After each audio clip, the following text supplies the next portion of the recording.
for your interest in what's going on in not just our committee, but on Capitol Hill and around the country.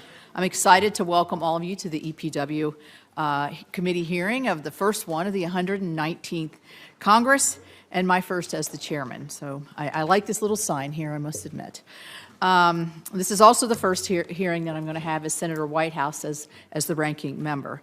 So like me, ranking member Whitehouse has served on the EPW committee since he came to the Senate. He is a passionate and vocal advocate on behalf of of Rhode Island, and he is of his constituents, and he's a great partner here on this committee in delivering legislative solutions for the American public. I'm proud of our previous efforts that we've worked together to move bipartisan legislation forward, such as laws to support carbon capture, utilization, and sequestration technology, as well as the ADVANCE Act, which we passed and worked together on several years, finally got it over the finish line last year, and it was signed into law in working to modernize the Nuclear Regulatory Commission.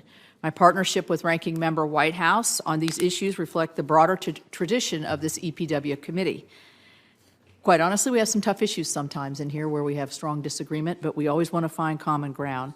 This committee has a strong legacy of working together to pass bipartisan legislation to improve our nation's infrastructure, invest in our water systems, and help clean up our environment. I look forward to continuing this strong bipartisan tradition as the chairman of the committee, working with the ranking member and all of our members to address critical issues within a jurisdiction of this Congress. This morning, we will hear from President Trump's nominee to lead the Environmental Protection Agency, former Congressman Lee Zeldin. Welcome. Congressman Zeldin has served our nation honorably in the U.S. Army, first on active duty and then in the Army Reserve. In 2014, Congressman Zeldin was elected to the House of Representatives, where he served the state of New York for 8 years. Throughout his tenure in the House of Representatives, Congressman Zeldin championed critical environmental policies that helped his Long Island district. He supported legislation to boost innovation for clean energy, technologies and policies that strengthened our nation's energy security. I enjoyed meeting Congressman Zeldin to hear about his experience and his vision for how he would prioritize the agency's work on the EPA as the EPA administrator. I believe the EPA must return to its core missions. The EPA also should better manage taxpayers' dollars by doing more with the vast funding that Congress provides. That means reducing, of course, bureaucratic red tape so the state agencies responsible for protecting our nation's air, land, and water can do so without Washington, D.C. getting into the way. Doing so will lead to those state agencies efficiently improving our drinking water systems and issuing relevant air, land, and water permits. It also means prioritizing the EPA's attention towards issues that will help Americans in their daily lives. When the EPA focuses on what it does best, it doesn't just benefit the environment, it benefits our economic growth. For example, the agency should prioritize cleaning up brownfields and Superfund sites to facilitate new economic development of those locations, many of those of which are located in rural and distressed areas. I look forward to hearing Congressman Zeldin's plan to build on the work initiated by the first Trump administration, including the EPA, which took the first step to address legacy PFAS contaminants. And as the agency fulfills its obligation under our nation's bedrock environmental laws, the administrator should also take into account the affordability and electric reliability. Recently, the organization responsible for ensuring grid reliability found that more than half of the United States could experience rolling blackouts in the next decade because of the lack of reliable power capacity. Areas at risk and shortages include New England, the Mid-Atlantic, California, the Midwest, and the Great Plains. The reliability risk is due to the projected retirement of dispatchable power plants, compiled with a 15% increase in electricity demand over the next decade. Critically, this demand cannot be met solely with intermittent energy generation. Spiking energy costs and rolling blackouts are an unacceptable fact if the U.S. is to continue as a global leader. Actions that policymakers and regulators take now will determine whether America can thrive in an era with a cleaner environment, energy abundance, lower costs, and economic prosperity, or face it with a path of scarcity, inflation, and stagnation. I support that first option I named and believe our nominee does as well. I have confidence that the EPA under Congressman Zeldin's leadership will focus on the EPA's core mission to protect human health and the environment while acknowledging the critical role the agency plays in our economic and international leadership. In doing so, the EPA can make great progress in addressing key environmental challenges consistent with the authorities that Congress has given the agency. I look forward to discussing these issues with Congressman Zeldin today, and I now recognize my ranking member, Senator Whitehouse, for his opening statement. Thank you, Madam Chair. Three things. First, I'd like to let everyone know that I like the chairman. That's a good start. That's a good start. That's a good start. And in that context, I would like to present her as the new chairman this gavel. Oh, thank you. It was made in 1956 of wood from the old West Virginia State House. Oh, my God. Wow. By the McKinley Vocational High School in Wheeling, West Virginia. It was presented to the then governor of West Virginia, Hewlett Smith, who kept it upon his departure. He was term limited out, and that was significant for, among other reasons, that it opened the office to the chairman's father. It did. Archmore. Madam Chair. Thank you. May you bang it in good health. Yes. Very nice. Very nice. Thank you. Second, we have indeed worked well together. We have together successfully advanced nuclear energy reform. We have together successfully encouraged and expanded carbon capture.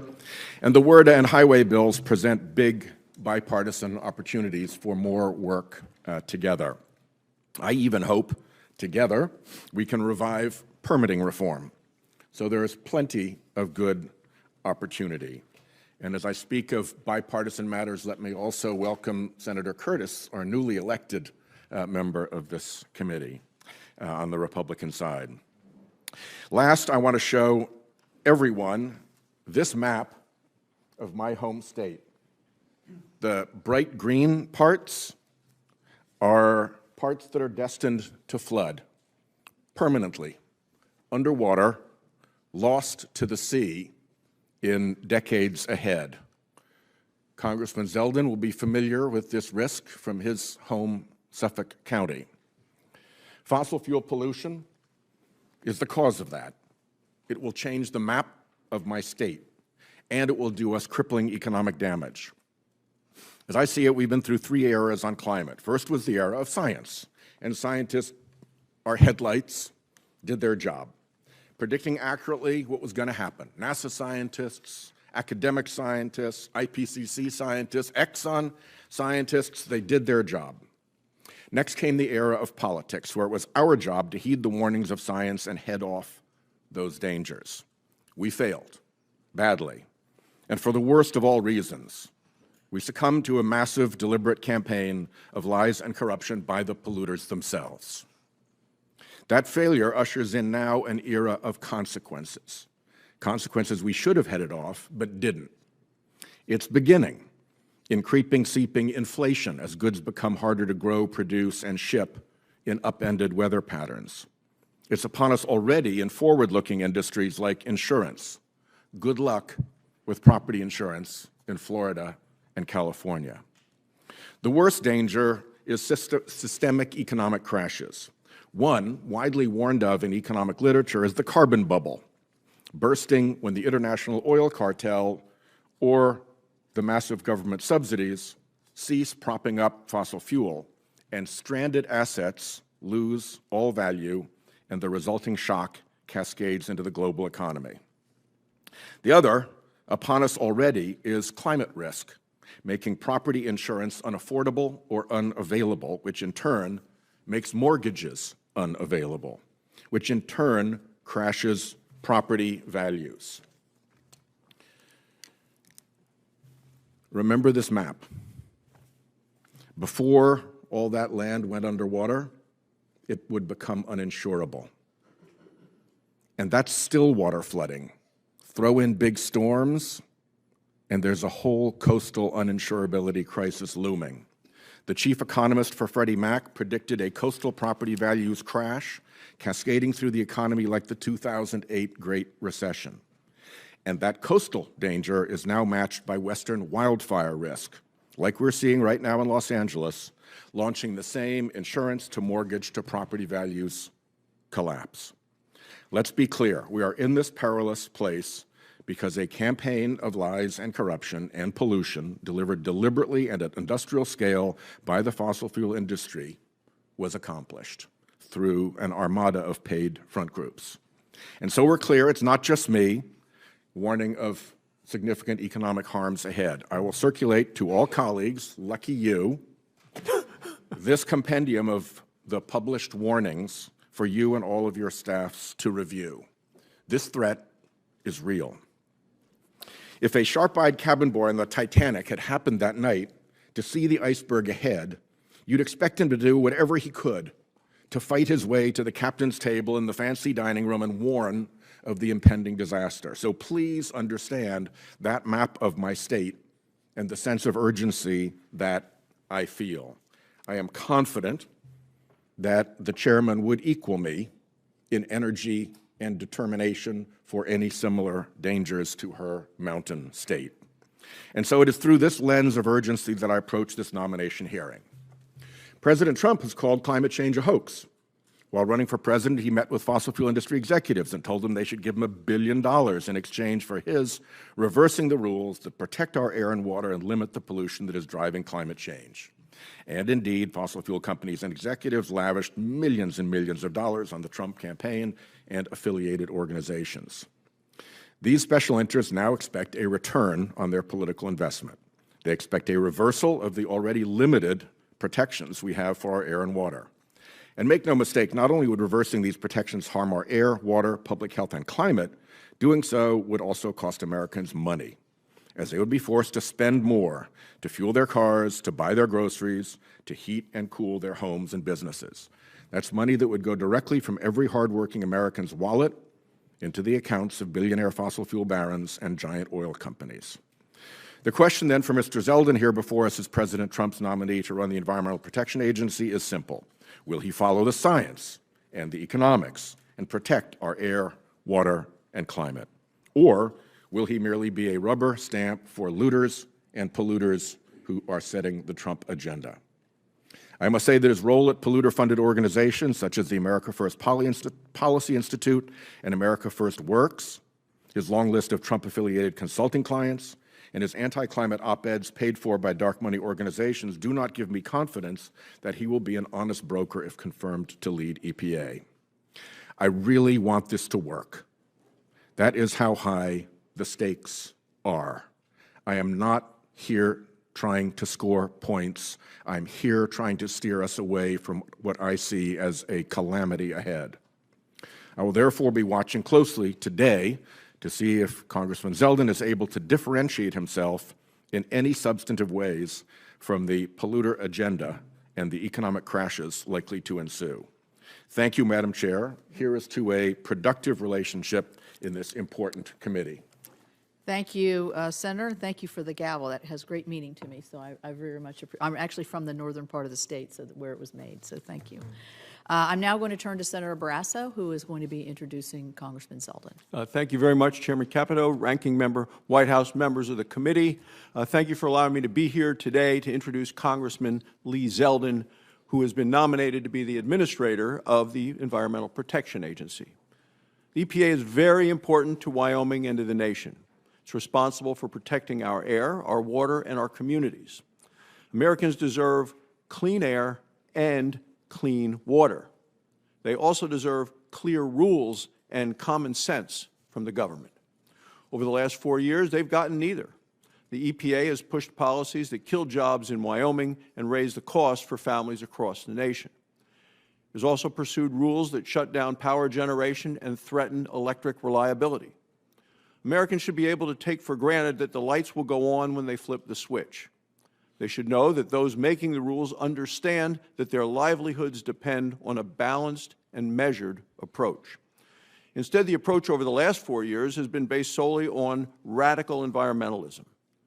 Congressman Zeldin will correct the course of the EPA.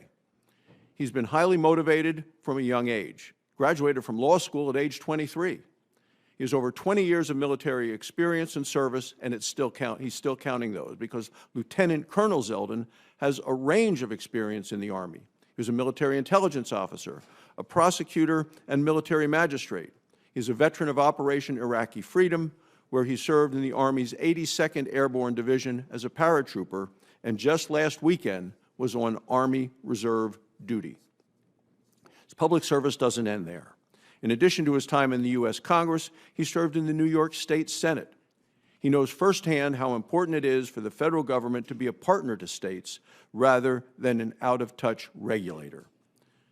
This is the dedication and understanding that Lee Zeldin will bring to the EPA. His experience shows that he knows how to balance multiple priorities. He understands that we must be good stewards of the environment without crippling the economy. Many organizations, both public and private, agree that Lee is the right person for the job. One of those organizations is the National Association of Clean Water Agencies. In a letter to the committee, the association said, "He has shown a willingness to engage with a broad spectrum of stakeholders to address pressing issues. This approach is critical for achieving EPA's mission in a way that balances environmental protection," they say, "and pragmatic public policy implementation." His strong support from his community back home.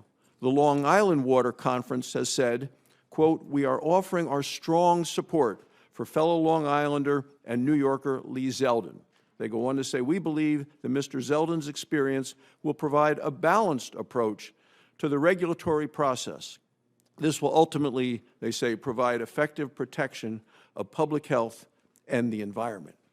And reading this about a balanced approach reminded me, and Cynthia might have been there as a young girl, in 1963, John Kennedy, President of the United States, came to Wyoming. He came with Stuart Udall, who was his Secretary of Interior. It was a conservation tour of the West. Stuart Udall, the Interior Department is now, building is named after him, and his son Tom served with many of us on this very committee, sat right there where Senator Padilla is sitting right now. So I brought this picture that has been hanging on my wall in the office in D307, and it's John Kennedy in the field house of the University of Wyoming addressing the largest indoor arena that we had and the largest standing-only crowd in 1963 as part of his conservation tour. And what John Kennedy said that day, he said, "We must maintain a living balance between man's actions and nature's reactions." And that's the kind of job that I believe that Lee Zeldin is going to do for our nation at the EPA, maintain a living balance.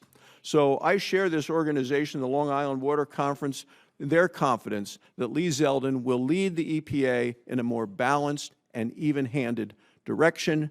So I say, Lee, congratulations on your nomination. I look forward to working with you on these important issues. I once again thank the committee for letting me join you today. Thank you, Madam Chairman. Thank you. As a former chair of this committee yourself, we welcome you back anytime. So we're going to switch seats here and ask the nominee to come forward.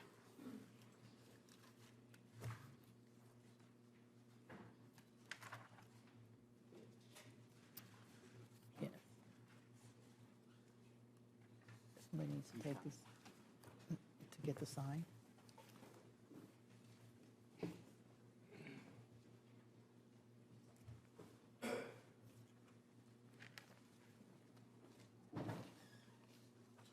We didn't want your first utterances to be as a John Barresso imitator, so we wanted to make sure we had the right name. Welcome to the committee, Mr. Zeldin, and I'll look forward to your opening statement. Thank you.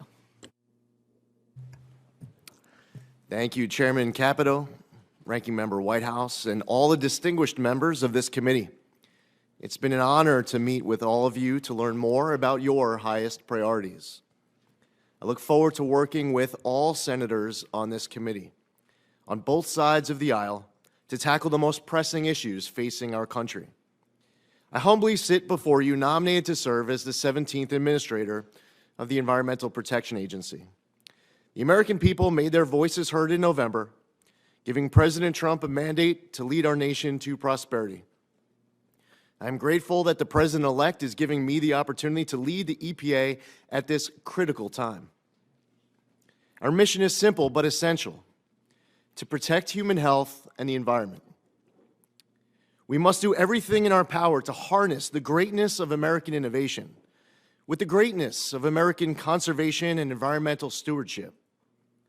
We must ensure we are protecting the environment while also protecting our economy.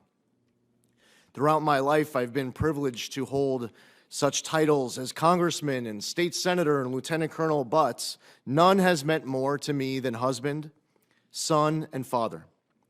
While one of my identical twin daughters, Ariana, is now back at college, I'm excited to be joined here today by my wife, Diana, and our daughter, Michaela, as well as my mother, Merrill. The American people need leaders who can find common ground to solve the urgent issues we face. I want my daughters, your loved ones, and every child across our country to thrive in a world with clean air, clean water, and boundless opportunity. If confirmed, I pledge to enthusiastically uphold the EPA's mission. I will foster a collaborative culture within the agency, supporting career staff who have dedicated themselves to this mission. I strongly believe we have a moral responsibility to be good stewards of our environment for generations to come. It's been so motivating to see the tremendous talent stepping up to serve in the EPA. I couldn't be more excited to partner with our EPA team nationwide to exceptionally serve the American public. I had the honor of working with many of you when I represented New York's 1st Congressional District. My district on the eastern end of Long Island was unique in that it was almost completely surrounded by water. My constituents took environmental issues very seriously, and I developed a record in Congress fighting hard and with great success advancing their local priorities. I worked across party lines to preserve the Long Island Sound and Plum Island. I supported key legislation that became historic bipartisan success stories, like the Great American Outdoors Act, and Senator Sullivan and White House's Save Our Seas Act to clean up plastics from our oceans. Whether it was leading the fight for Sea Grant, combating PFAS in drinking water, voting for the Lautenberg Chemical Safety Act, or supporting clean energy projects on Long Island, I was proud to do my part to secure these environmental victories. Georgetown University and the Lugar Center consistently ranked me one of the most bipartisan members of Congress, and to that end, I joined the Bipartisan Climate Solutions Caucus to focus on tackling the challenges of a changing climate. If confirmed, I want to work with all of you to address the unique environmental issues facing your state. Not only do I want to partner with you, I want to learn from you. I ask you all what a former administrator asked a great chairman of this committee from my home state, Senator Daniel Patrick Moynihan. What advice would you give me as I undertake to lead EPA? I look forward to having this discussion with each of you. The EPA must be better stewards of tax dollars, honor cooperative federalism, and be transparent and accountable to Congress and the public. The American people elected President Trump last November, in part due to serious concerns about upward economic mobility and their struggle to make ends meet. Too many of our fellow Americans are trapped in poverty and desperate for a whole-of-government approach to give them a hand up. We can and we must protect our precious environment without suffocating the economy. A big part of this will require building private sector collaboration to promote common sense, smart regulation that will allow American innovation to continue to lead the world. If confirmed, under the EPA, with my leadership, we will prioritize compliance as much as possible. I believe in the rule of law, and I want to work with people to ensure they do their part to protect our environment. Success is defined for many, including me, as leaving this world better than we found it. I want every child in this nation, including my daughters and your children, to inherit a world with clean air, clean water, and a thriving economy. This mission must transcend politics, and I look forward to working with all of you to achieve it. I thank you, Chairman Capito, Ranking Member Whitehouse, and all the members of this committee I'm eager to answer your questions and discuss the issues facing your constituents. Thank you. We're now ready to begin with the questioning portion for our witness. Senator Whitehouse and I have agreed to have 2 rounds of 5 minutes for questioning. So let's try to keep our first questions within the 5 minutes if in respect for everybody's time. To begin, this committee has 3 standing yes or no questions that it asks all nominees who appear before the committee. So I want to ask you these 3 questions. Do you agree, if confirmed, to appear before this committee or designated members of this committee and other appropriate committees of this Congress to provide information subject to appropriate and necessary security protections with respect to your responsibilities? Yes. Do you agree to ensure that testimony, briefings, documents, and electronic and other forms of communications of information are provided to this committee and its staff and other appropriate committees in a timely manner? Yes. Thank you. Finally, do you know of any matters which you may or may not have disclosed that may place you in a conflict of interest if you are confirmed? No. Thank you. All right. Well, I will begin questioning, and then I'll go to the ranking member. In my opening statement, I talked about reliability issues and affordability issues as we see the face the future here. During the last 4 years, the EPA issued a number of rules, and numbers of rules, including the Clean Power Plan 2.0, which was intentionally designed to impose massive new costs on reliable coal-fired and natural gas plants in a deliberate effort to shut these plants down. Unsurprisingly, over the same period of time, the cost of energy skyrocketed 23% over the last 4 years. Now, our nation's electric reliability experts, the North American Electric Reliability Corporation, forecasts over half of the United States could face potential electrical shortages and blackouts in the next decade. This is a dire situation on the reliability. This demand is driven by our onshoring of our manufacturing and powering data centers and other things to win the artificial intelligence race. Congressman Zeldin, as you oversee and implement the EPA's statutory obligations to protect public health and the environment, will you also ensure that the agency takes into account the electric reliability and energy affordability impacts on businesses and American families that needed to keep their lights on and to heat their homes? Yes, absolutely. What is your vision for fulfilling the EPA's statutory mission, particularly in the context of getting the agency reoriented back to the basics of protecting communities from air, water, and chemical pollutions and cleaning up contaminated sites? What ideas do you have as moving forward? Chairman, it's important that the EPA is honoring our obligations under the law, fulfilling the historic landmark laws that are on the books, like the Clean Air Act, the Clean Water Act, the Safe Drinking Water Act. It's important that the EPA is accountable and transparent to all of you here on this committee.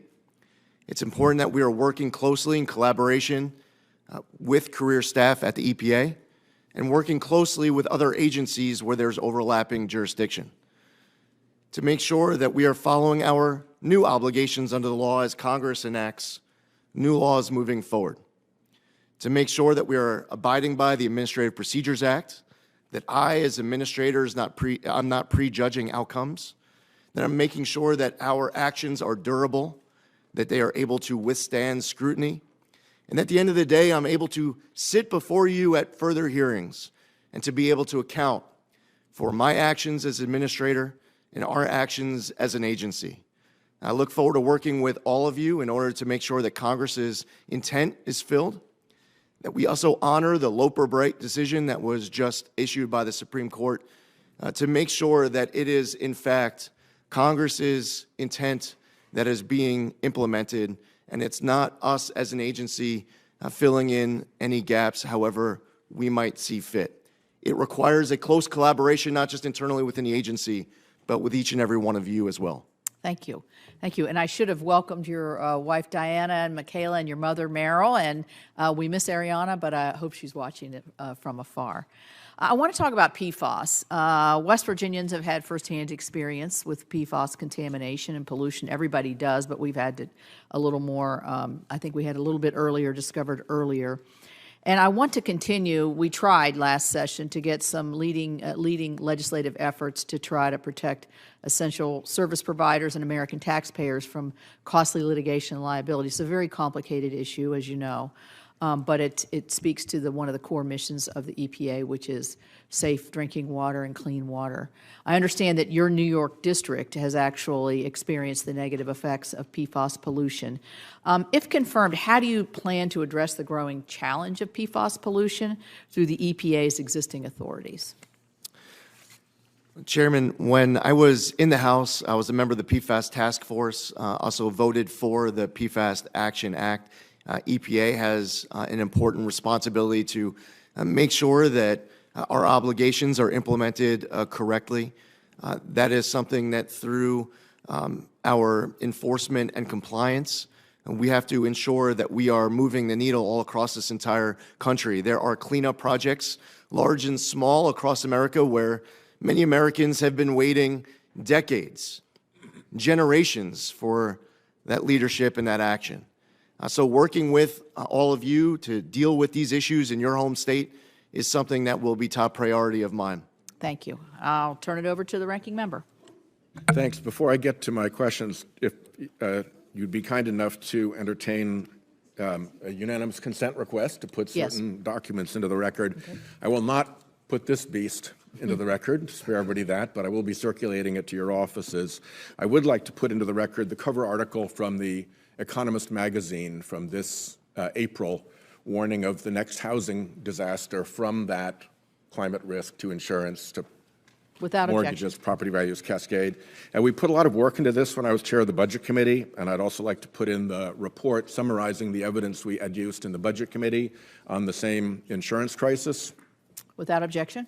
I have also a letter here from CREW, Citizens for Responsibility and Ethics in Washington, regarding the Zeldin nomination.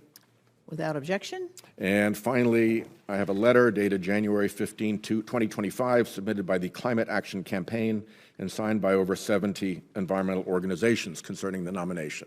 Without objection. Great. Thank So you ordered, very much, yes. Chairman. Mr. Zeldin, welcome. As we discussed when we met, I said I was going to ask you some really basic, no-tricks questions about climate change. So let me just start with those. First, as a matter of law, is carbon dioxide a pollutant? Thank you, Senator, and I enjoyed our meeting with your team as well, and I look forward to working with all of you. As far as carbon dioxide emitted from you during that question, I would say no. As far as carbon dioxide that is emitted in larger masses that we hear concern about from scientists as well as from Congress, that's something that certainly needs to be focused on for the EPA. And as a matter of law, it is a designated pollutant, correct? Senator, while carbon dioxide is not named as one of the 6 in the Clean Air Act, the EPA has been treating it as such. Yeah, because of a Supreme Court decision that said so, correct? Correct, yes, Senator. What effect, briefly and in layman terms, I know you're not a scientific expert, what effect are carbon dioxide emissions from fossil fuel combustion having in the atmosphere? Senator, while I am someone who believes strongly that we should work with the scientists, leaving the science to the scientists, the policy to the policymakers, and that we all work together.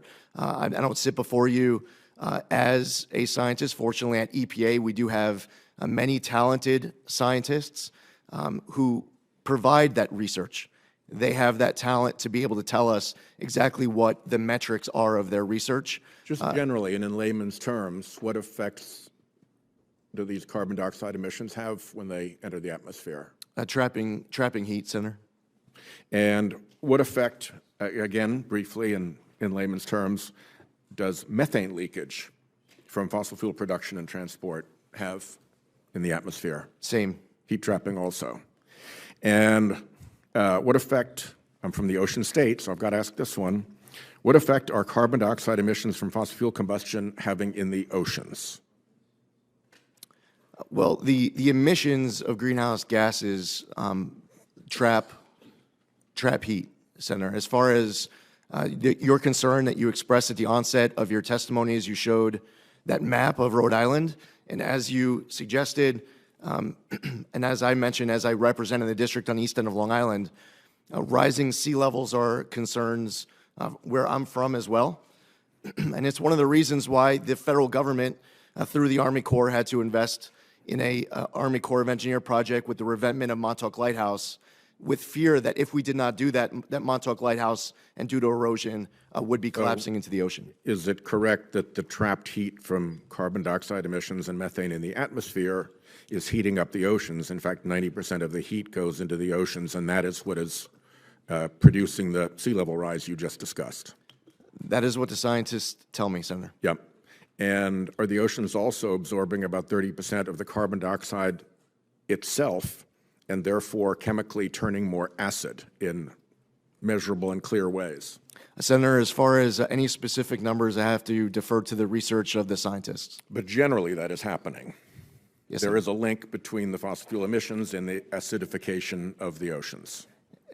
Yes, Senator, I do understand that there's litigation here that, to a certain extent, I'm not going to be able to comment on as EPA administrator, but to the general question, yes, Senator. Yeah. Have we hit the 1.5 degree risk threshold, and why is that important? Senator, again, as far as being able, throughout today's hearing, to be able to personally be citing and confirming specific numbers, that is something where I have to defer to the talented scientists to be able to provide that advice on an ongoing basis, whether or not we're hitting numbers at any given time. If you are confirmed, what are the key either climate or oceans tipping points that would concern you? As far as the tipping point, well, Senator, I think that as you put up a map of your district, I could, and your state, I could put up a map of mine, and we could do this across the entire country. As long as that concern exists, where there is in fact rising sea levels, and I hear it from both sides of the aisle. Senator Collins spoke about it in the context of Maine. One last question before my time runs out. I'm sorry. Are we now on a pathway to climate safety, or do we need to do more to reduce carbon emissions in order to get on that pathway? Senator, United States emissions have been going down over the course of the last couple of decades. Unfortunately, there are other countries where it is not going in the same direction. And I would say that we will have never done enough to ensure that our water and our air is clean, safe, and healthy. Whatever we do every day to achieve this objective, we need to wake up the next day looking for ways to do more. Yes. Let me just explain to the committee, since this is my first rodeo here, what we're going to do is whoever's here at the gavel, we will then put you in line for questioning according to seniority on the dais, and then as you come in, if you come in after I gavel down, you will be placed in line for questions. Certainly, if people need adjustments, we're willing to look at that, but that's going to be the tradition of the committee that we've agreed on. So we'll go to Senator Kramer. Thank you. Thank you, Chair Capito and Ranking Member Whitehouse. Congratulations to both of you for assuming these important leadership roles, and congratulations to you as well. My former colleague in the House, Mr. Zeldin, thanks for stepping in the gap and taking on this big challenge. I know that Chair Capito has already talked a little bit about what is a really, really important issue for me, and I think for a lot of us, obviously, and that is an appropriate cooperative federalism role between the state and federal governments. And there's a lot of opportunity to do that the right way, and a lot of opportunity to do it the wrong way at the EPA. So I'm going to point to one specific case that I think you're probably familiar with, and that's, of course, the waters of the United States. And you're no doubt aware of that legal, what I call fiasco, surrounding the definition of what constitutes waters of the United States. This has been litigation ping pong for a long time. And so the first question is a simple one. Mr. Zeldin, when you read the Sackett decision authored by Justice Alito, would you describe it as prescriptive or ambiguous as it comes to the definition of a federally jurisdictional water? It was clear and prescriptive. It was. When the decision was issued, The Biden administration officials even told me that the direction from the Supreme Court was clear, that they didn't leave a lot of ambiguity. And here's one portion that I wanted to chat with you about, because I believe it's particularly instructive should you be confirmed. Quote, finally, it is also instructive that the Clean Water Act expressly protects the primary responsibility and rights of states to prevent, reduce, and eliminate pollution, and to plan the development and use of land and water resources. It is hard to see how the state's role in regulating water resources would remain primary if the EPA had jurisdiction over anything defined by the presence of water, unquote. Now, I was tempted to bring the poster, but you know, in previous definitions, as they've gone back and forth, there's one that Sackett was based on, actually, or that would be relevant to Sackett, where the entire state of North Dakota was basically a federal wetland. We're a semi-arid state with badlands and big prairies. Should you be confirmed, it would be really good if the administrator took this decision and the legislative history behind it and started a rulemaking process post-Sackett with the assumption that states have primacy and primary responsibility for water within their states, not the federal government. How do you intend to sort of approach that? Because this post-Sackett WOTUS definition is going to be really, really important. Yes, Senator. With any rulemaking, as you know, I'm not allowed to prejudge outcomes going in. And it's important that corners aren't cut where durability is sacrificed.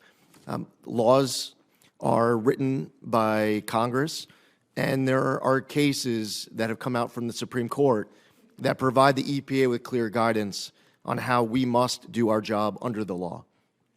It is important that when you're going back to your home state and you're speaking to your farmers, that you are able to, with confidence, be able to explain to them that the federal government is doing our part so that they can define what waters of the U.S. are without them having to go hire an attorney or someone else, pay a lot of money to ensure compliance. So I will make sure that I'm doing my part, that the EPA is honoring the decision of Sackett and any future laws to come out of Congress. That is my commitment to you. And I know that was important when I met with Senator Sullivan as he was speaking about Alaska and wetlands and so many other people on this committee. So I look forward to working with you on that. You know, that great answer. I appreciate that very much. One of the things that concerns me is when I've heard, in realizing, with regard to WOTUS, you have two agencies that get involved, the permitting side at the Corps of Engineers and the EPA rulemaking. But one of the things in terms of a durable rule that I heard from some from the previous administration or the current administration was that, well, we're going to create a durable rule. And I think the way to do that is to make sure that while we recognize the law is clear now, the definition's clear, all you have to do is seek a jurisdictional determination from us, the Almighty, and then we'll tell you whether your land meets that definition or not, to which I say, you don't put a police officer on every car. Can we presume that on the very obvious, simple cases that the landowner or the developer already knows the law and doesn't need to seek permission to do what they want to do? Unfortunately, we face a reality where many farmers don't know whether or not their land, not just farmers, obviously, but a lot of people don't know whether or not their land has waters of the U.S. on it. And I would say that that is a failure on the part of the federal government. You should be able to go to your landowners, and they should be able to, with confidence, be able to tell you without having to ask questions whether or not waters of the U.S. are on their property. Well, thank you for that. I can tell you North Dakota farmers are pretty bright. They know, it's just that the bureaucrats didn't. And now hopefully the Supreme Court's cleared that up. Thank you. Thank you. Senator Sanders. Thank you. Congratulations on your new title here. Mr. Zeldin, thanks so much for coming in the office the other day. I enjoyed our chat. Mr. Zeldin, 2024, as you know, was the hottest year in recorded history. The past 10 years have been the hottest 10 years on record. We have seen in recent years unprecedented fires in the West Coast and in Canada, and we're seeing the horrific situation in LA right now. We have seen unprecedented flooding in China, displaced millions of people there, unprecedented drought in Brazil, Africa, and elsewhere. And in southern Africa, people are dying because of the drought and their inability to grow crops. Billions of people have been sweltering in Europe and elsewhere in unprecedented heat waves. In the midst of all of that, President-elect Trump has said that climate change is a hoax. You will be, if confirmed, one of the leading spokespeople in this country, representing us throughout the entire world. Do you agree with President-elect Trump that climate change is a hoax? Well, first off, Senator, it was great to meet with you as well. I believe that climate change is real, as I told you. As far as President Trump goes, the context that I've heard him speak about it was with a criticism of policies that have been acted because of climate change, and I think that he's concerned about the economic costs of some policies where there's a debate and a difference of opinion between parties. I would respectfully disagree with you. I think he has called it a hoax time and time and time again. And I would just say for the record that, and let me ask you this question, all right? Some of us have used the word existential threat. What we're seeing in LA right now is apocalyptic, and the other terrible weather disturbances, whether in the Midwest of this country, whether in many states that are represented right here. Unprecedented floods in my small state of Vermont. We've been hit over and over again in recent years. Our state capital, Montpelier, was underwater recently in a way that we have not seen. Would you describe climate change as an existential threat, meaning that there must be an urgency to get our act together, to address it? Senator, we must, with urgency, be addressing these issues. And today, as we talk about any way at all that the EPA can do its part to make sure that our air and water are cleaner, healthier, Staying and on safer. the one, look, EPA has enormous responsibilities over an enormous number of areas. I'm focusing on picking up what Senator Whitehouse said. I worry very much. Do you have kids? Yes, Senator. Okay. I worry. Many of us have kids. We have grandchildren. This is serious stuff. This is beyond politics, my friends. This is the future of humanity.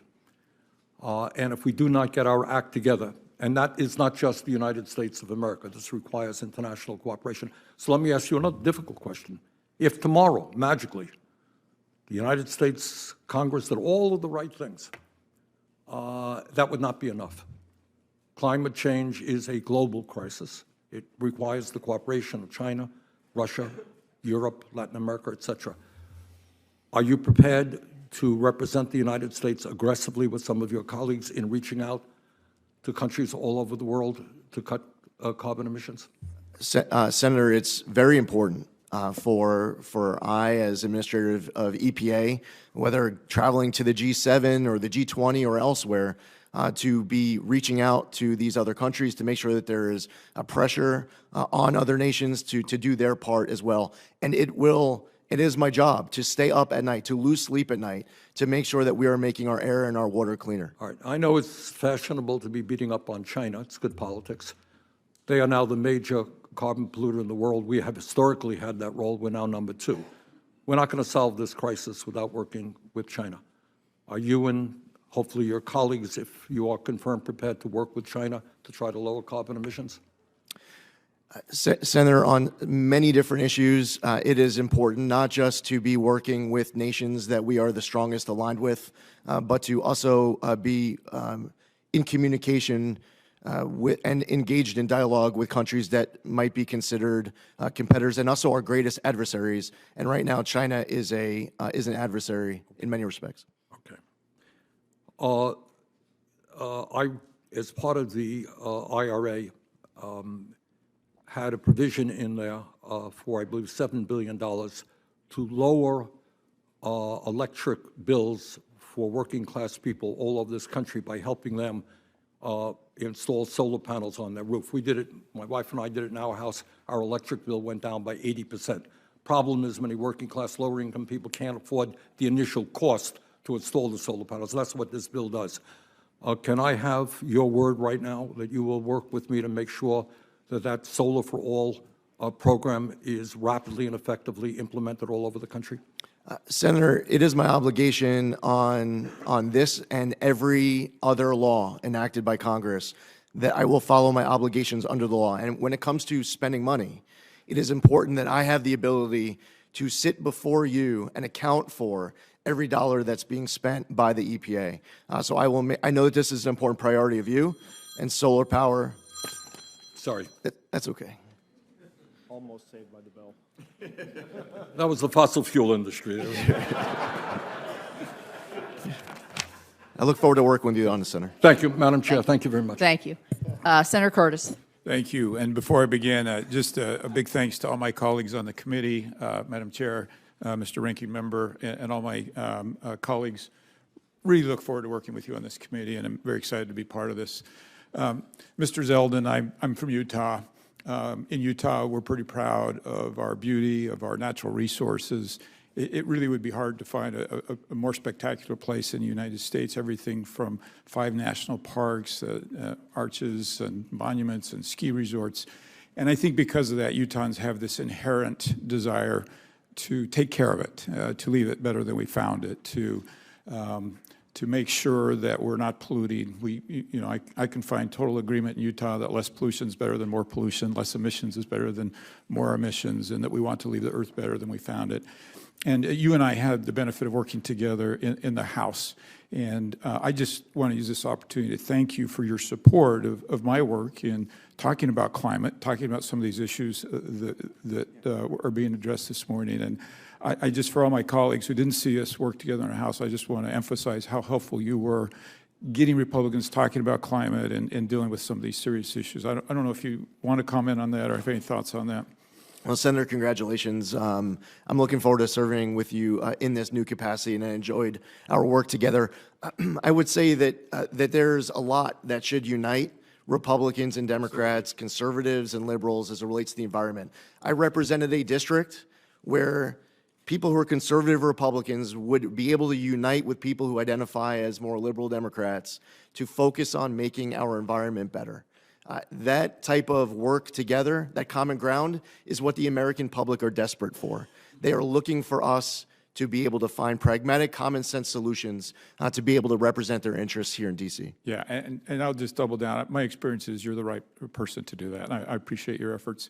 Now, all of that said, let me talk about some problems in Utah, and some of that has to do with our geology and geography. And you and I, when you were in my office, we talked specifically about the Uinta Basin. 80% of the methane that is registered in the basin doesn't come from traditional fossil fuel sources. It comes from ground sources. It comes from air that comes into the region. And yet they're judged and measured on that whole 100%, not the 20% that they admit. Our geography also surrounds us with mountains. We like to call them real mountains as opposed to the hills that we have on the East Coast. And that traps in... Wow. Good way to start on the committee. I'm from the mountain state. That traps in. You want to rephrase that?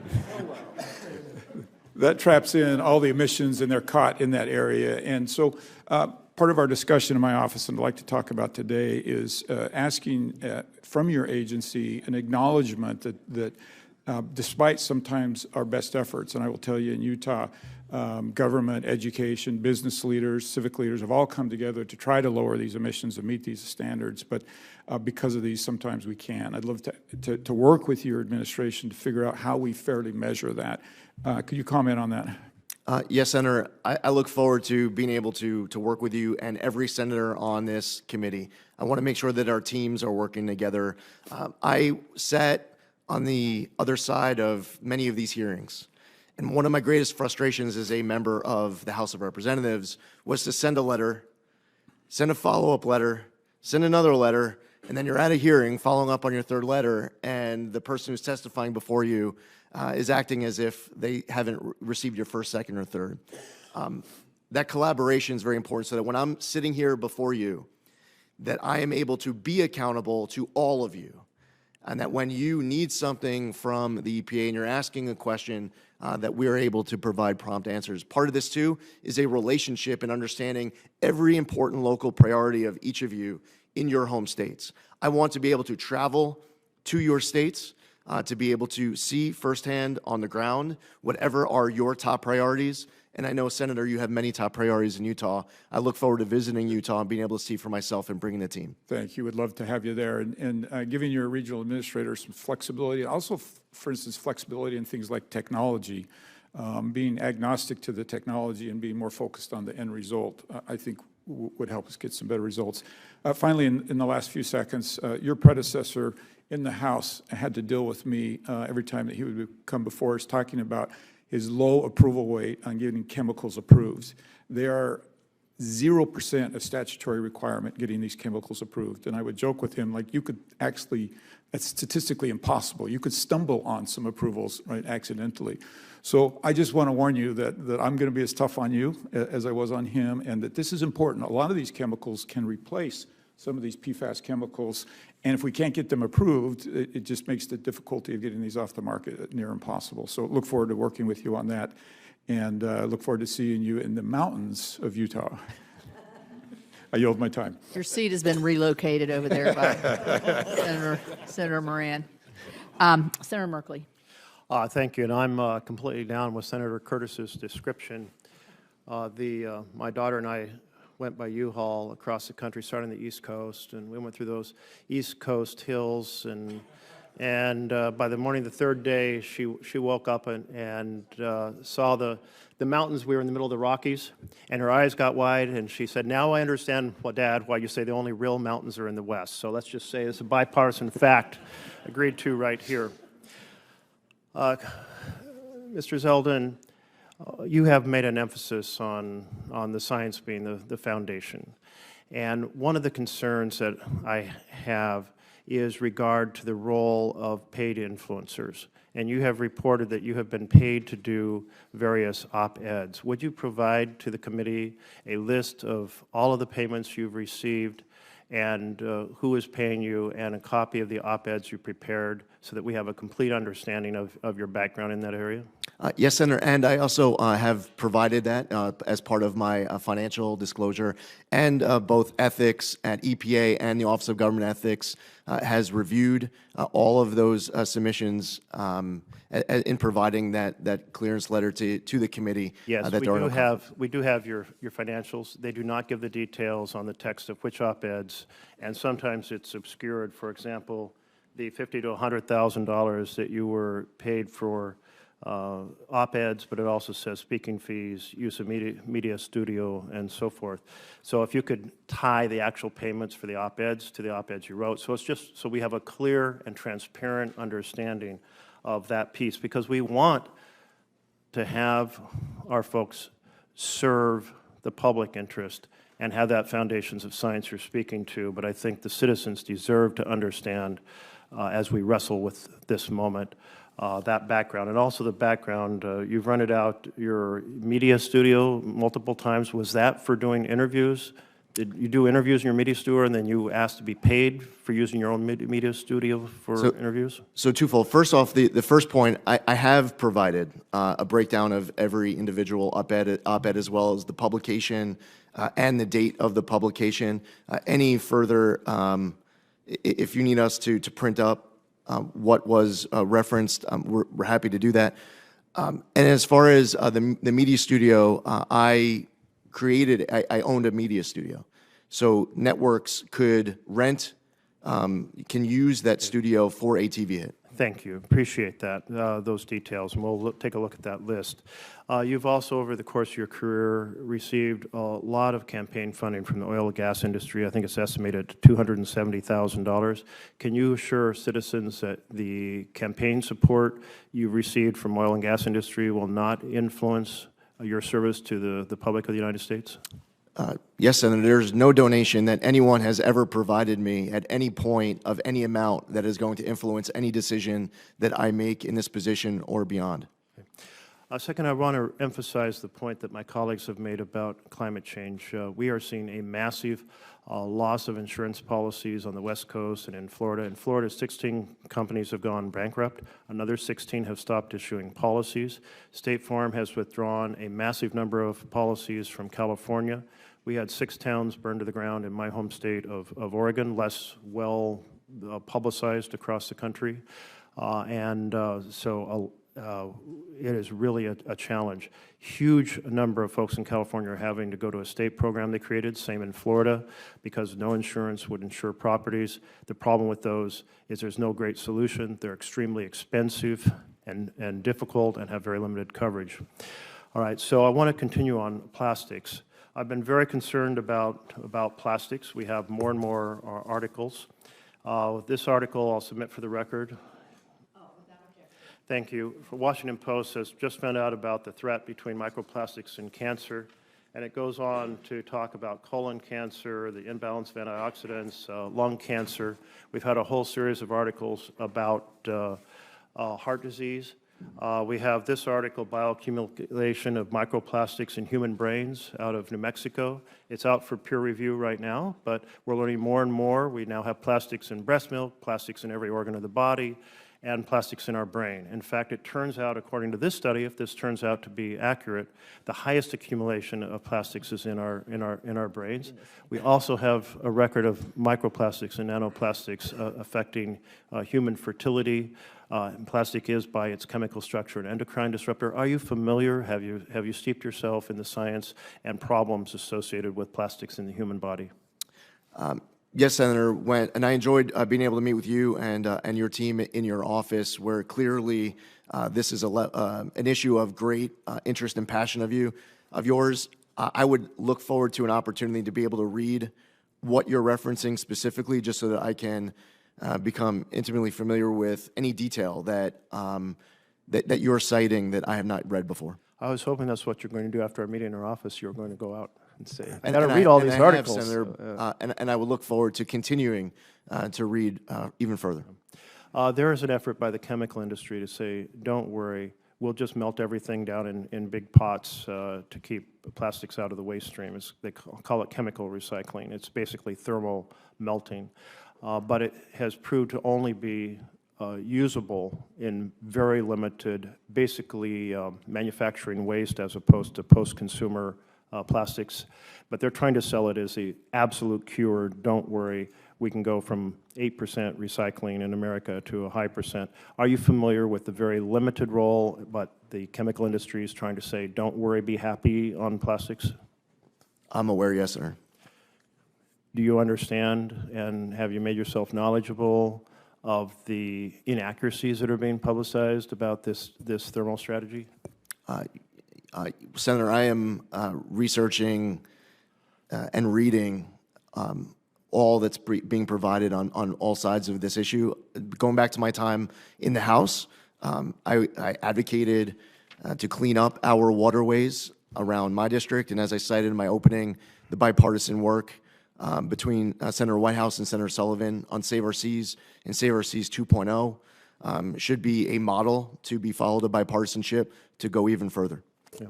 I see I'm over time. I'm sorry, Madam Chair. I'll just close by saying, in plastics, there's a big story trying to be sold about, don't worry, it'll be your responsibility to make sure you speak the truth to the American people. Thank you, Senator. Senator Sullivan. Thank you, Madam Chair, and I want to congratulate you and the ranking member. It's a great committee for our new members. We get a lot of things done here, usually very bipartisan. We have some differences, but that's okay. Mr. Zeldin, it was great meeting with you. Congratulations to your family as well. Thanks for your service. It's not always easy, we know. You know, Alaska, we love our clean water, clean air. We don't think, we know we have some of the cleanest air and water in the world. We're proud of that. We don't always think the EPA has helped in that regard. It's more state actions. So I want to begin by getting you to commit to me to come up to Alaska with me, bring your family. We can do some fishing maybe after you see all the important elements of Alaska. Big mountains, no offense to Utah, but real big mountains. So we have a little fun on state size in this committee. But can I get your commitment to do that? Yes, Senator, and unlike predecessors of mine who attempted to try to negotiate an August trip, I would want to go when it's as cold and dark as possible. Yeah, well, it's happening right now. We have communities in Alaska that are hitting 30, 40 below zero, and so we'd love to have you in the winter and summer. So Senator Ricketts looks like he wants to come with me, so I look forward to it. Love to have him. Second, I really appreciate the shout out to me and Senator Whitehouse on the Save Our Seas Act, Save Our Seas 2.0. That was the most comprehensive ocean cleanup legislation in the history of the country. Those were both signed by President Trump. You might want to ask Senator Whitehouse at some point about the signing ceremony that we had in the Oval Office with President Trump on Save Our Seas 1.0 was Commerce Secretary Wilbur Ross and others. It was great. So can you commit to me to work with this committee? I think we already have President Trump's commitment to continue the progress we've made on ocean cleanup, plastics cleanup.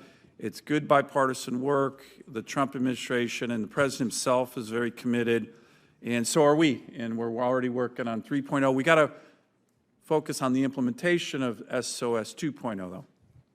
Yes, Can we Senator. get your commitment on that? Yes. Great.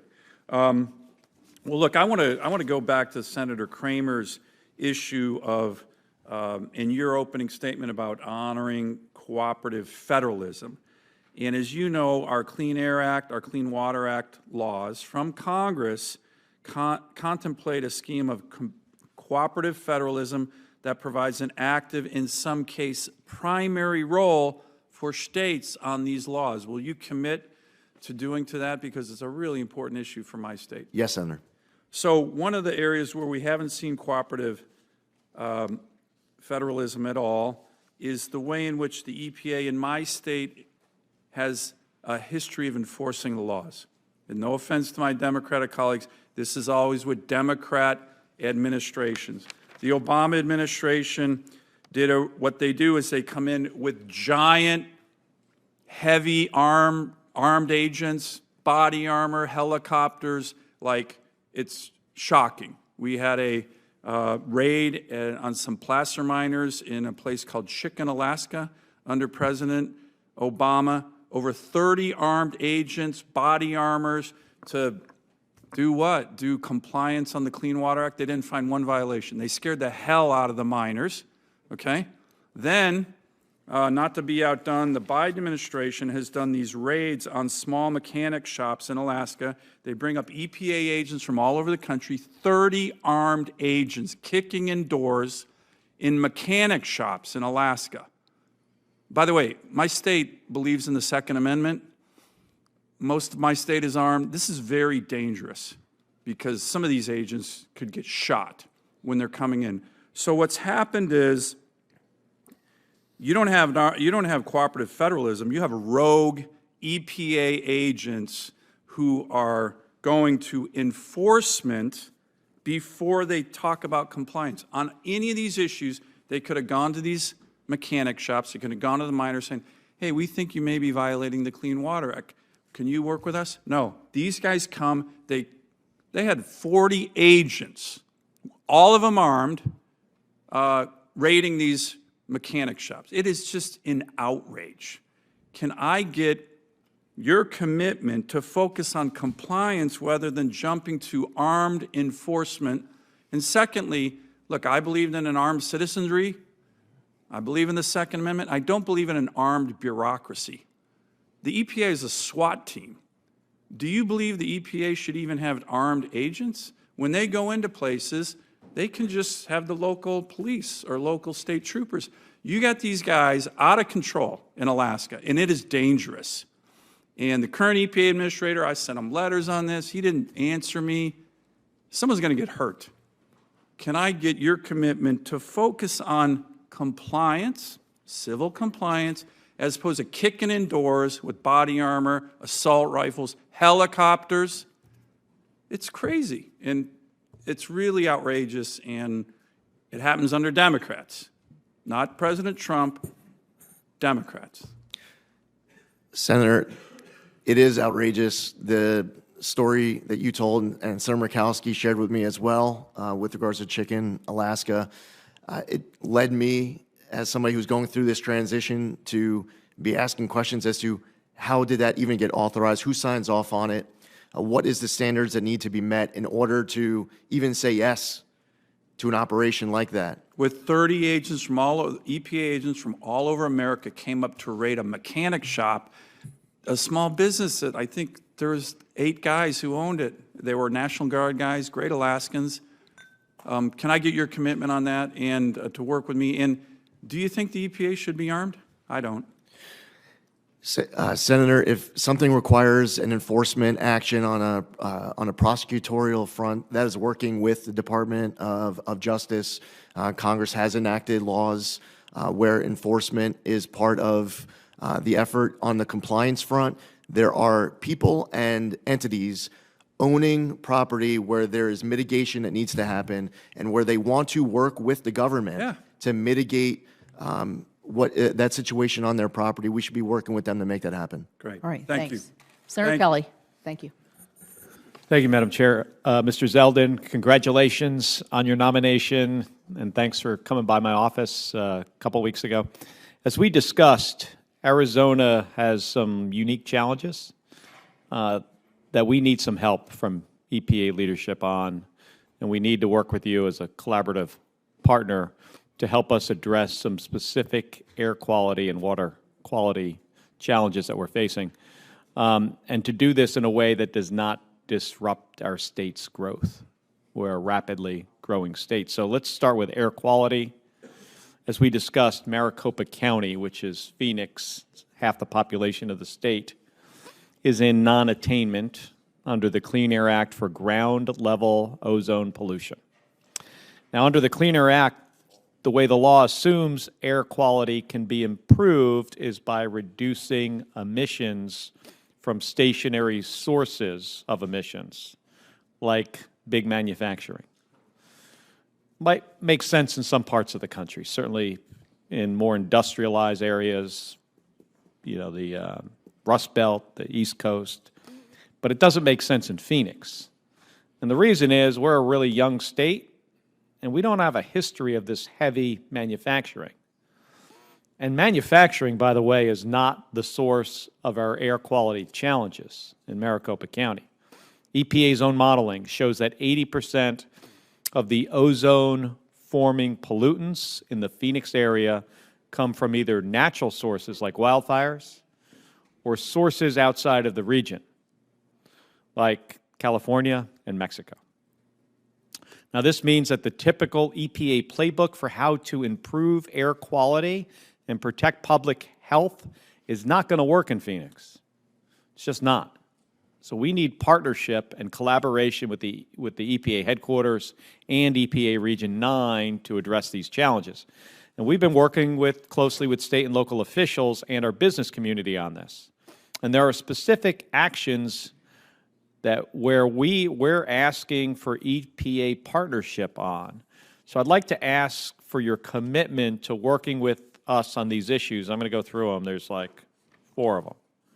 First, we have several new source review permits currently under review by the Region 9 office. If confirmed, will you commit to ensuring that those permits are prioritized for review?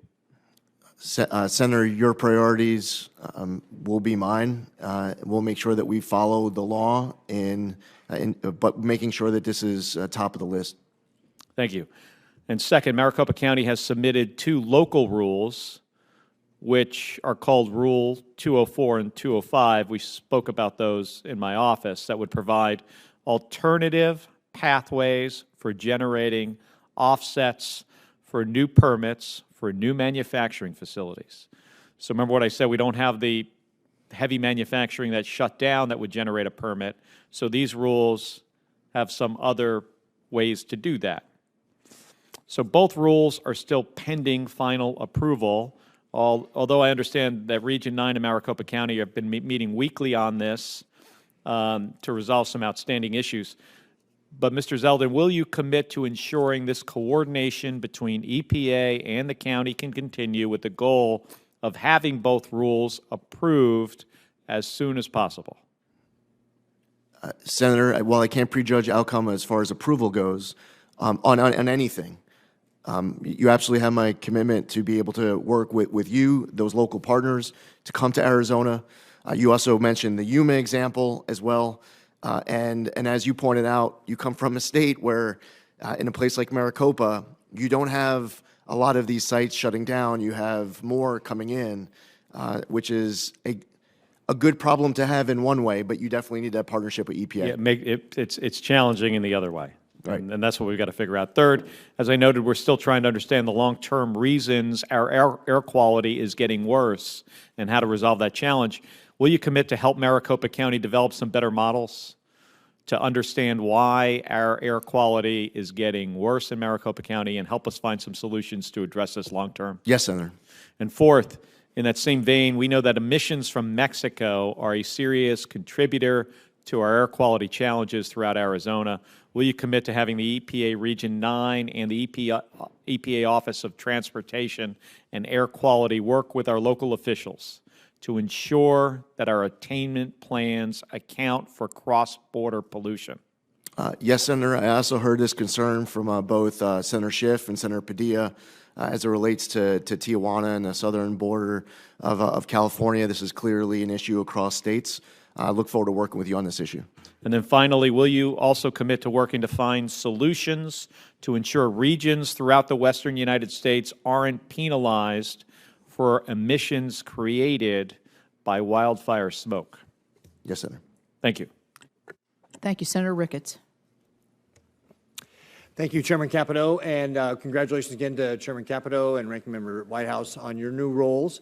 And you mentioned our new member, Senator Curtis, but we also have a new member, Senator Schiff, with us as well. We actually have 3 new members on our side, and I've been waiting for them to assemble. Oh, okay, very good. I didn't want to leave Senator Schiff out because he's there. So, yep, not at all. I'm excited to work with the entire team here with regard to the upcoming session here. And Congressman Zeldin, good to see you again. Thank you very much for being here, and again, appreciate your family sacrifices in the past and serving our country and your continued willingness to sacrifice and serve our country again in this new role. You know, rule of law is what binds Americans' trust to government, right? All too often, we've seen under this Biden administration that the rule of law and congressional intent has been subverted by trying to appease radical left-wing environmentalists. And that undermines people's faith in government and the rule of law and the trust of our institutions. So thank you for your commitment to implementing the laws as Congress has written and is intended to be able to get back to the fundamentals of the EPA, which is protecting our environment, safeguarding our health, and looking out for the well-being of the public. I'm excited to restore this proper balance of limiting risk with using sound science to protect our environment as the EPA's mission as Congress, which is the EPA's mission as Congress directed it to do. We must follow the law to restore Nebraskans' faith in our government institutions. So one of the areas that you're going to have an opportunity to be able to do that has to do with our renewable fuel standard. And this is one of the things I've commented in the past. I love this committee because we talk about ethanol and biodiesel and renewable diesel all the time. Chairman Capito will get tired of me doing that. But what we've seen in the past under the Biden administration is that RVOs are set below production levels and they're chronically late. For example, the RVOs for 2026 are required by law to be published on November 1st, 2024. That did not happen, and it's not likely to happen until probably December 2025. The 2023 and 2024 RVOs will lag behind industry production by 3 to 4 billion gallons. That's the actual capacity of the industry today. Congressman Zeldin, do you commit to give producers and the industry certainty in the marketplace deserves? And again, this is what businesses want. They want certainty. They want to know what the rules are so they can plan for it. Will you give them the certainty by following the law as it relates to the timely and appropriate RVO rulemakings? Yes, Senator. Great. Thank you very much. Another pressing biofuel issue for Nebraskans is year-round E15. I want to thank Senator Fisher and your former colleague, Congressman Smith, for their leadership on the issue. And I'm happy to lend my enthusiastic support to this cause. The solution is over a decade in the making, and we were very, very close in the last Congress to actually getting E15 year-round, and I hope we do build on that momentum here in 2025. Congressman Zeldin, although the issue will not be solved entirely by the EPA, can we rely on your part to create a market of certainty for liquid fuel stakeholders and agricultural producers by doing all you can to ensure that Americans will have access to E15 all year round?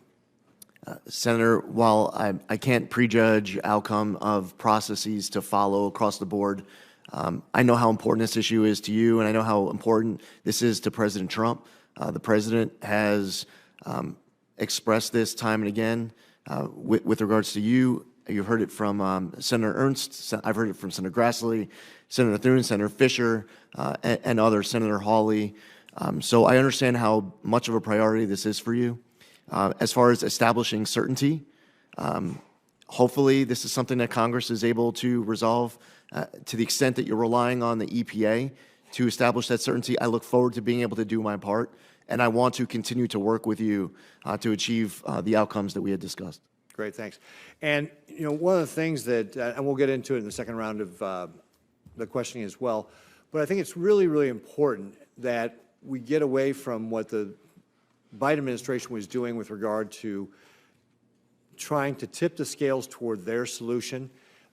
That's how I interpret their delay on renewable fuels. Like, we all want to reduce our impact on the environment. Renewable fuels are one of the ways we can do that.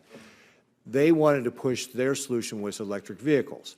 And again, electric vehicles can be part of the solution on how we do that as well. But what we should be focusing on is how American innovation, and I appreciate the fact that you mentioned this in your opening, American innovation is how we solve our problems in this country. So allow Americans to innovate, to find ways to be able to reduce our impact on the environment. And I'll give you just one example. Last year, or maybe it was 2 years ago, I was seeing a demonstration by a hybrid vehicle that had, for a $600 kit, had been equipped to burn 85% ethanol. And it was getting 38 miles to the gallon while reducing the amount of emissions that would have normally been done with a gasoline engine. So that's the kind of innovation that can help us reduce our impact on the environment if we're allowed as Americans to actually innovate, and rather than have this big top-down government one-size-fit-all, like, we're going to push this solution on you, whether it works or not. So I see my time has expired, but I look forward to the second round of our questions. Thank you. Thank you. Senator Markey. Yep. Thank you, Madam Chair. Congressman Zeldin, in 2016, in a congressional debate, you said, quote, "There are many different ways that we can be better stewards of our environment. The key is to reduce our reliance on fossil fuels, to become more environmentally friendly, and to pursue clean and green energy." Do you still believe, Mr. Zeldin, that it's our job to reduce our reliance on fossil fuels? Ideally, Senator, to the extent that, first off, I support all of the above energy. No, I didn't ask you that. I said, do you believe it's imperative that we, using your words, reduce our reliance on fossil fuels? Do you still believe that? In considering all factors, in an ideal world, we would be able to pursue always the cleanest, greenest energy sources possible. Well, I'm not hearing you say that you agree with Lee Zeldin in 2016. So that means that we're in a completely different context than for your nomination hearing. Do you see the fires in LA right now? Did you see the storms ripple through Georgia and through North Carolina? The threat of climate change hasn't gone away since you said that in 2016. And I'm just worried now your change of tone is politics and not the science, which you apparently did believe at that time. Let me ask you the next question.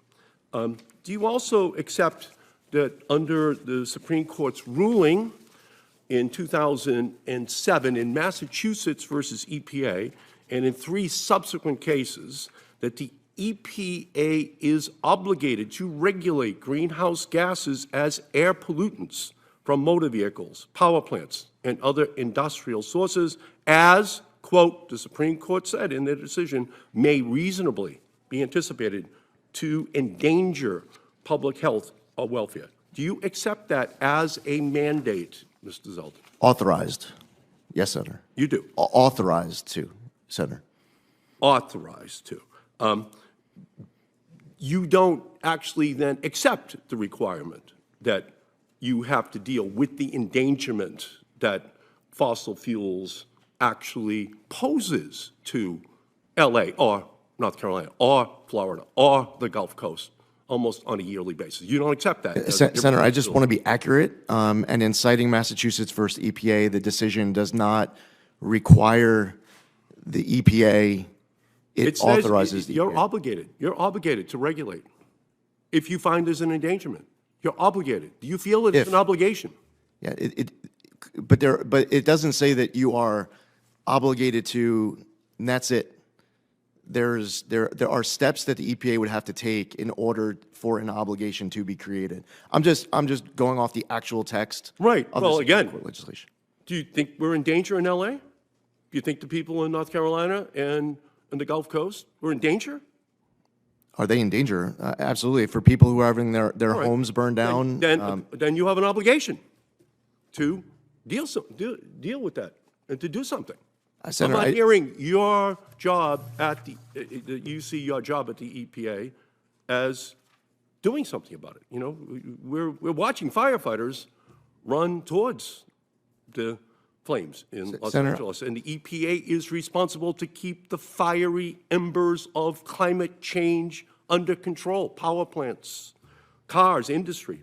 Are you going to fight those dangers, Mr. Zeldin?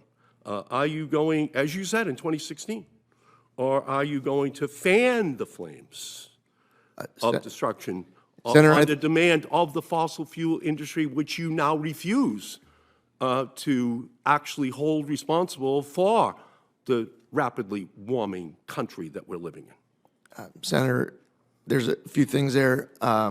First off, as far as the Supreme Court case goes, it was not a decision of the Supreme Court that if there was a fire in 2025 in California, that if that fire creates a danger to people who are having their homes burned down, that the EPA is then that triggers the EPA to regulate carbon dioxide. There's just more to that. I'm just trying to be accurate. It's pretty simple. It says the EPA is supposed to be the environmental watchdog and not a fossil fuel lapdog. That's what it says. But it doesn't actually say that, Senator. It's supposed to have families be able to sleep at night knowing their air is clean and the water is safe and their future is protected. And it just should not leave people up at night wondering if they are going to have danger that comes into their family's existence because of polluters. That's the job. And between 2016 and today, something has happened that you're not willing to just come right out and say that fossil fuels is the central culprit that has been ultimately created by human beings that the EPA's job has as a responsibility to reduce. And you refuse to actually take that central responsibility. Thank you, Madam Chair. Senator Bozeman. Thank you, Madam Chair. And again, congratulations to you and Senator Whitehouse.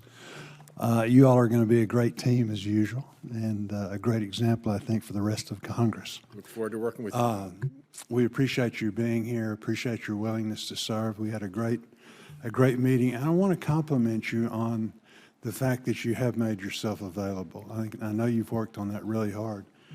Senator Curtis, in response to a question of his, you talked about the frustration of writing letters and, you're at a hearing and nobody's responded and making calls. You've got maybe a situation like Dan talked about or whatever senator on both sides of the aisle, and you just can't get through to anybody to really, Can you talk about, as a former member, how important that is to you to make sure that you're going to continue to be available, answer the phone, and be such that we can get the information that we need to go forward. Senator, I want every member of this committee to have the ability to contact me, to be able to share directly your concerns and your ideas. I want to be responsive to all of the members of this committee. I want my team to be able to work closely with your offices. I want to know what all of your priorities are at any given time. And I want to make sure that I am accountable and transparent to this committee. I spent 8 years in the House of Representatives. I've had an opportunity to see people come before committees, and they were very responsive, and I've seen the opposite. And it is important with your... More often than not. Yeah, especially with your great chair, and she has a great team to make sure that the EPW committee on both sides of the aisle, with Senator Whitehouse and Senator Whitehouse's team, I want to make sure that there is a very strong relationship between this committee and the EPA. Very good. I have the privilege of serving my colleagues as chairman of the Ag Committee, which is the direct oversight of EPA's Office of Pesticide Programs. I understand you and Agriculture Secretary nominee Brooke Rollins have a good working relationship. As issues affecting agriculture arise, I found farmers and ranchers are best served when the EPA and the Department of Agriculture are working together. Can you tell us about how you envision EPA and USDA working together to create a predictable, science-based, and efficient regulatory system to ensure the timely availability of products and tools farmers and ranchers depend on to produce the safest, most abundant, and most affordable food supply in the world? I agree with everything that you just said, Senator. That must be our goal. That should be the relationship between all agencies, including the interaction between the EPA and the USDA, in a way that you are able to go back to all of your constituents and to be able to talk about that progress that has been achieved as a result of these agencies working together. Very good. For the last several years, the EPA failed to collaborate with industries and states prior to rulemaking. I think that's true of whatever administration has been in power. Early in the Biden administration, it became evident the EPA's agenda was shaped by the input from a narrow group of stakeholders. Given that every rulemaking has a significant impact on businesses, workers, and domestic manufacturing, which cannot simply be restored overnight, how will you work with industries more collectively to ensure that their concerns are addressed while maintaining a balanced approach to environmental protection? Senator, first off, it is important that the EPA is always fulfilling our obligations under the law, that we are abiding by the rule of law, that we are following our commitment to Congress to be able to follow the Administrative Procedures Act and to ensure that all actions are durable well into the future. As far as engagement throughout that process, it is important to hear from people who have good, substantive, informed feedback that allows the EPA to be able to do a better job, to make better decisions. And that, at times, might involve me speaking to people who I might agree with or disagree with on any given day. But the worst thing that I could possibly do, that the EPA could do, is to turn a blind eye to great substantive feedback that will better inform our decisions so that we are being responsive and transparent, not just to Congress, but also to the American people. Good. Thank you, Madam Chair. Thank you, Senator Schiff. Thank you, Madam Chair. I feel I should address the mountains versus hills controversy. As a senator from a state in the West, I'm inclined to agree with Senator Curtis. But as I understand where the chair is from, and you are the chair, I'm inclined to agree with the chair. Thank you. So let me just say unequivocally, I've got friends on both sides of this issue, and I stand with my friends. Mr. Zeldin, as you're well aware, the horrific fires that have ravaged California over the last week have displaced thousands of people, resulted in the loss of more than 24 lives. As these fires continue to destroy Californians' homes, livelihoods, and so much more, it's more important than ever that California has the full support of the federal government to recover and respond. Fueled by severe drought conditions and strong Santa Ana winds, unimaginable events like these fires devastate communities and worsen Californians' water scarcity. When you were a state senator in New York, you were a member of the State Senate Bipartisan Task Force on Hurricane Sandy recovery. You applauded a comprehensive legislative package that included tax assessment relief for properties catastrophically damaged by the storm, revisions to regulatory obstacles that slow down the rebuilding process, and improvement and continued expansion of state insurance laws to help policymakers receive funds following a disaster, and more. And in response to Hurricane Sandy, the EPA supported FEMA and worked closely with federal agencies and the states of New Jersey and New York to assess damage and respond to environmental concerns. The EPA stepped in to assess the condition of drinking water and wastewater facilities, helped to get several damaged wastewater treatment plants in New Jersey up and running, evaluated conditions at hazardous waste sites, and assisted in the collection of debris and household hazardous waste. Can you provide Californians with the assurance that you will advocate the same strong recovery and response assistance from EPA as EPA provided to your then constituency in Long Island after Hurricane Sandy, if confirmed?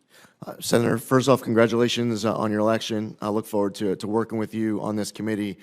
And we all, from the rest of the country, have been watching what is playing out for your constituents.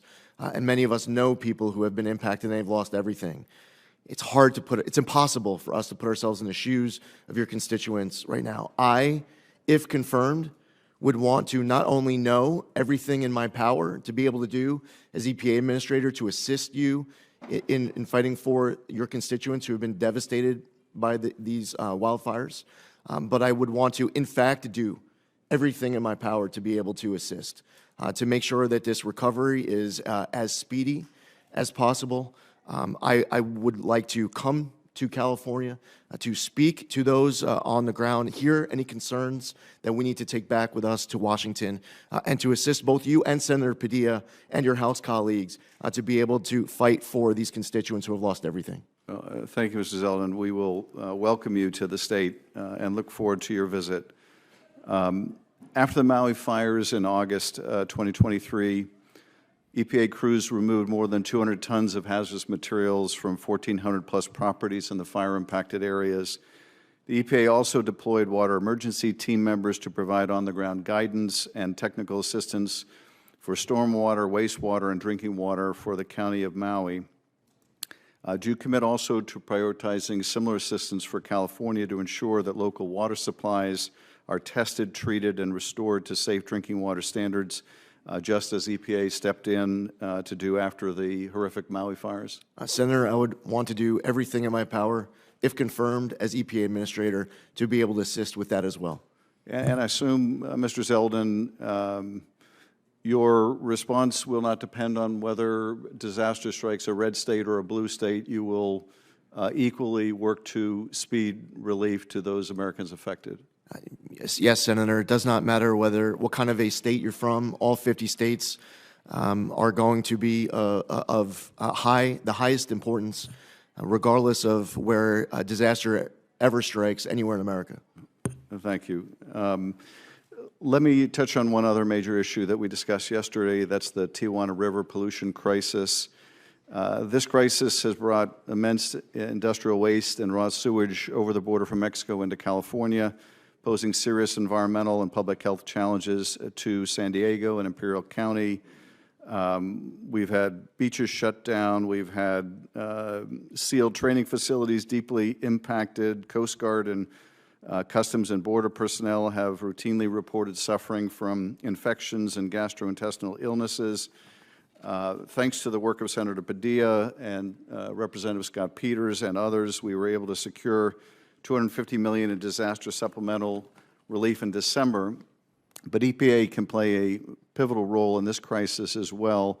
I would ask you to support EPA's Border Water Infrastructure Program, but also, will you agree to review EPA's January 7th decision to deny requests to investigate the Tijuana River Valley for a potential Superfund designation? I'm not asking you to prejudge it, but will you agree to review it and consider whether a different judgment should be reached? Yes, Senator. I thank you. Thank you, Madam Chair. Thank you. Senator Lummis. Thank you, Madam Chairman. Congratulations to you and to our ranking member. Look forward to working with you both. Mr. Zeldin, it's great to see you. Thank you for accepting this nomination, appearing before this committee. I enjoyed serving with you in the U.S. House and look forward to serving with you in your new role at EPA. I also want to extend my warmest welcome to your family. I want to start with a very, very fundamental question and give you an example. The question is it your job as EPA administrator to follow the science or follow the law? Here's the question associated with that question. Clean Power Plan 2.0 has rules associated with it that run afoul of the Supreme Court's ruling in West Virginia versus EPA. So as administrator, will you follow the law, both in statute and as interpreted by the Supreme Court? Senator, on every situation, if confirmed as EPA administrator, my first obligation will always be to follow my obligations under the law. With regard to goals and clean air, is the goal to have clean air, or is the goal to eliminate specific fuels?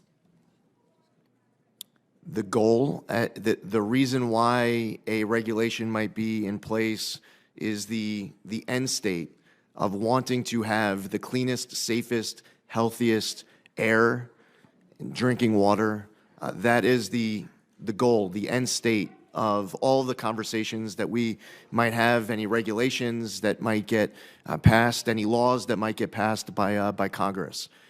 What brings us all together should be the ultimate goal of having clean air and clean water.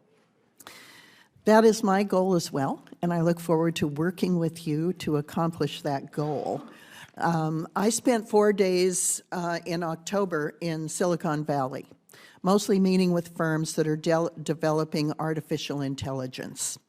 If the U.S. is to be the leader in developing AI, we need abundant energy, and it has to be baseload energy.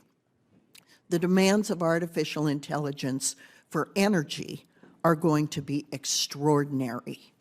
And so our goal, as you and I agree, is to provide that additional abundant energy so the United States can remain the leader in the world on the development of artificial intelligence, provide that additional energy in the cleanest way possible. And in some instances, that may involve finding the absolute cleanest way to continue to use fossil fuels.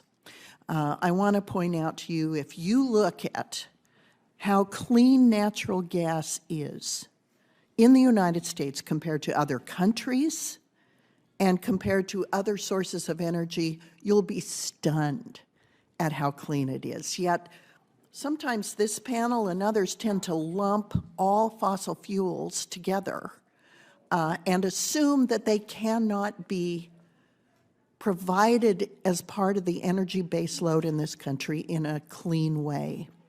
I'd like to invite you to Wyoming so we can show you that there are ways that fossil fuel can be used and that carbon capture and sequestration can be used to help include all types of fuels in developing the energy this country needs in order to be artificial intelligence leader of the world. Now, I have another question with regard to small refineries. Thank you for indulging that editorial comment. Are you aware that there are more than 100 petitions for hardship relief that remain to be decided by EPA, some dating back more than 5 years with regard to small refineries? And if confirmed, can we work together to outline an expedient timeline for reaching decisions? Yes, Senator. Thank you.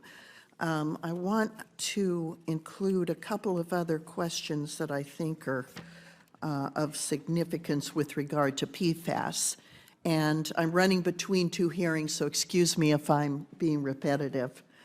Do you plan to ensure that EPA's policies are effective while protecting passive receivers from lawsuits and consumers with unreasonably high utility bills? And let me explain here. The Biden administration's plan to designate legacy PFAS as hazardous substances under CERCLA can impose liability on entities like municipal water systems that did not produce or knowingly handle these chemicals. So these entities are called passive receivers. I know that it's true at airports. They have PFAS issues as well. And so these passive receivers are now vulnerable to lawsuits that literally could bankrupt small local governments across the nation. My concern is that, of course, we address PFAS issues, but not in a way that submits small local municipal water systems and airports to litigation. Senator, thank you for raising this issue, and I've heard it from your colleagues on this committee on both sides of the aisle during my meetings. It's something that is a big issue to you, and it will therefore be a big issue for me. And I also saw it in my home county of Suffolk County, where we had PFAS issues. The passive receiver issue is something where it could get passed down to the consumer, where they end up paying for the cleanup costs in a way that we need to be cognizant of at the EPA. Thank you, Mr. Zeldin. Thank you, Madam Chairman. I'm sorry I ran over. No, good. I am pleased to welcome one of our newer members, Senator Also Brooks, and I would welcome you and remind you that you have very large shoes to fill with Senator Cardin leaving from the great state of Maryland, and I'm sure you'll be able to do that. So welcome, and it's great to have you on committee. Thank you so much. First of all, I'd like to just say thank you so much to Chairwoman Capito and Ranking Member Whitehouse, for your leadership on this committee and for holding today's hearing. I agree with you that we miss Senator Ben Cardin, but I am excited to be able to join this committee. EPW has jurisdiction over many issues that are important to Marylanders, and I look forward to working with both of you as well as all of our colleagues on this committee to address the environmental and infrastructure challenges that we face in our states. To Mr. Zeldin, congratulations again to you and to your family on your nomination, and thank you as well for your willingness to serve and for appearing before our committee today. I appreciate it. I very much enjoyed meeting with you and having the opportunity to speak with you. And so I suspect that my questions will come as no surprise to you based on that conversation. And in the interest of time here, I'd ask that as much as possible that you would answer yes or no to the following questions. Now, while in Congress, you work to ensure that EPA's efforts to restore the Long Island Sound were successful, including advocating for federal funding. Like Long Island Sound in New York and Connecticut, the Chesapeake Bay is an economic driver in Maryland and across the Bay watershed. The Bay is the nation's largest estuary and is one of the most productive fisheries in the United States. And so I ask you whether you would agree that restoring and protecting our nation's estuaries and watersheds is a shared responsibility between the states and the federal government. Yes, Senator. Furthermore, if confirmed, will you advocate for robust federal funding for regional restoration efforts across the country, including the Chesapeake Bay and for the National Estuary Program? Yes, Senator. Ultimately, it will be up to Congress to decide on funding levels, and it'll be my obligation to make sure that money is spent to Congress's intent. Thank you.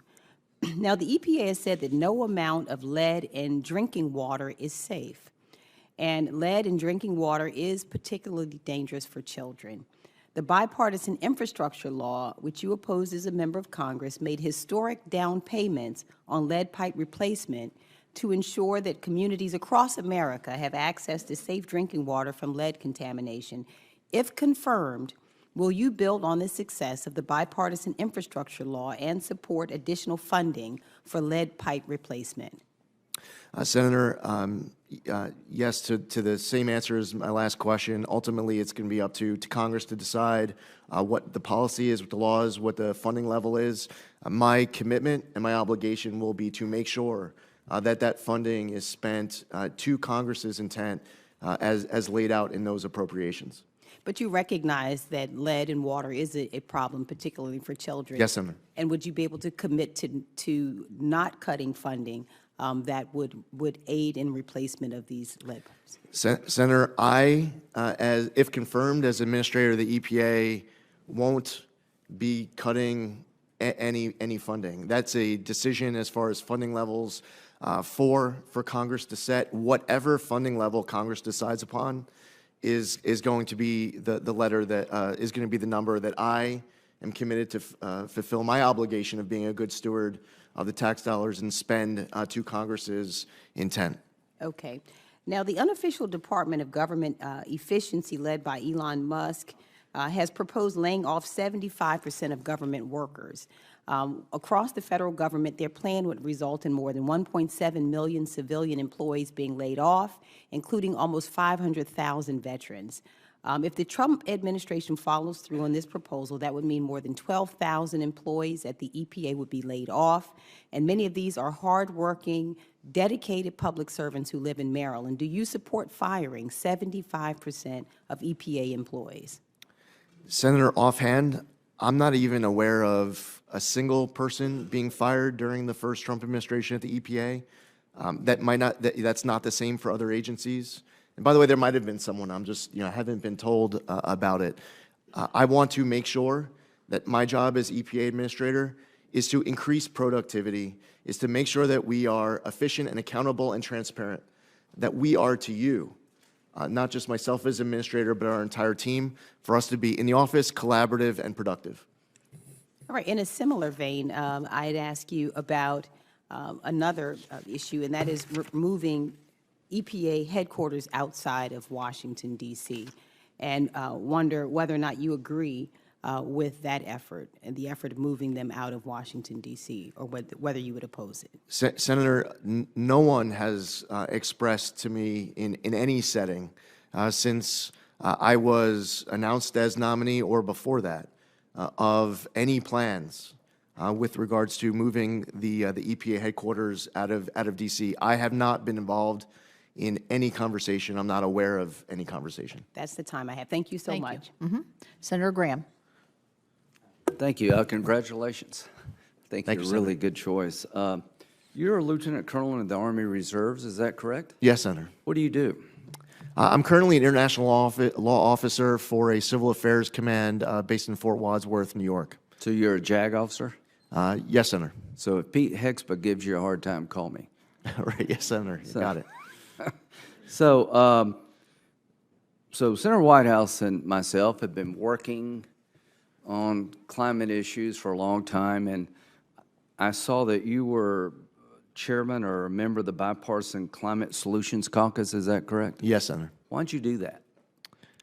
I represented a district where I was hearing from constituents on both sides of the aisle of how important it is that I was doing everything to fulfill their priorities, their policy pursuits. It matters to to your your constituents. Your constituents concerned about the environment. Very much so, Senator. Okay, well, and I think they're right to be.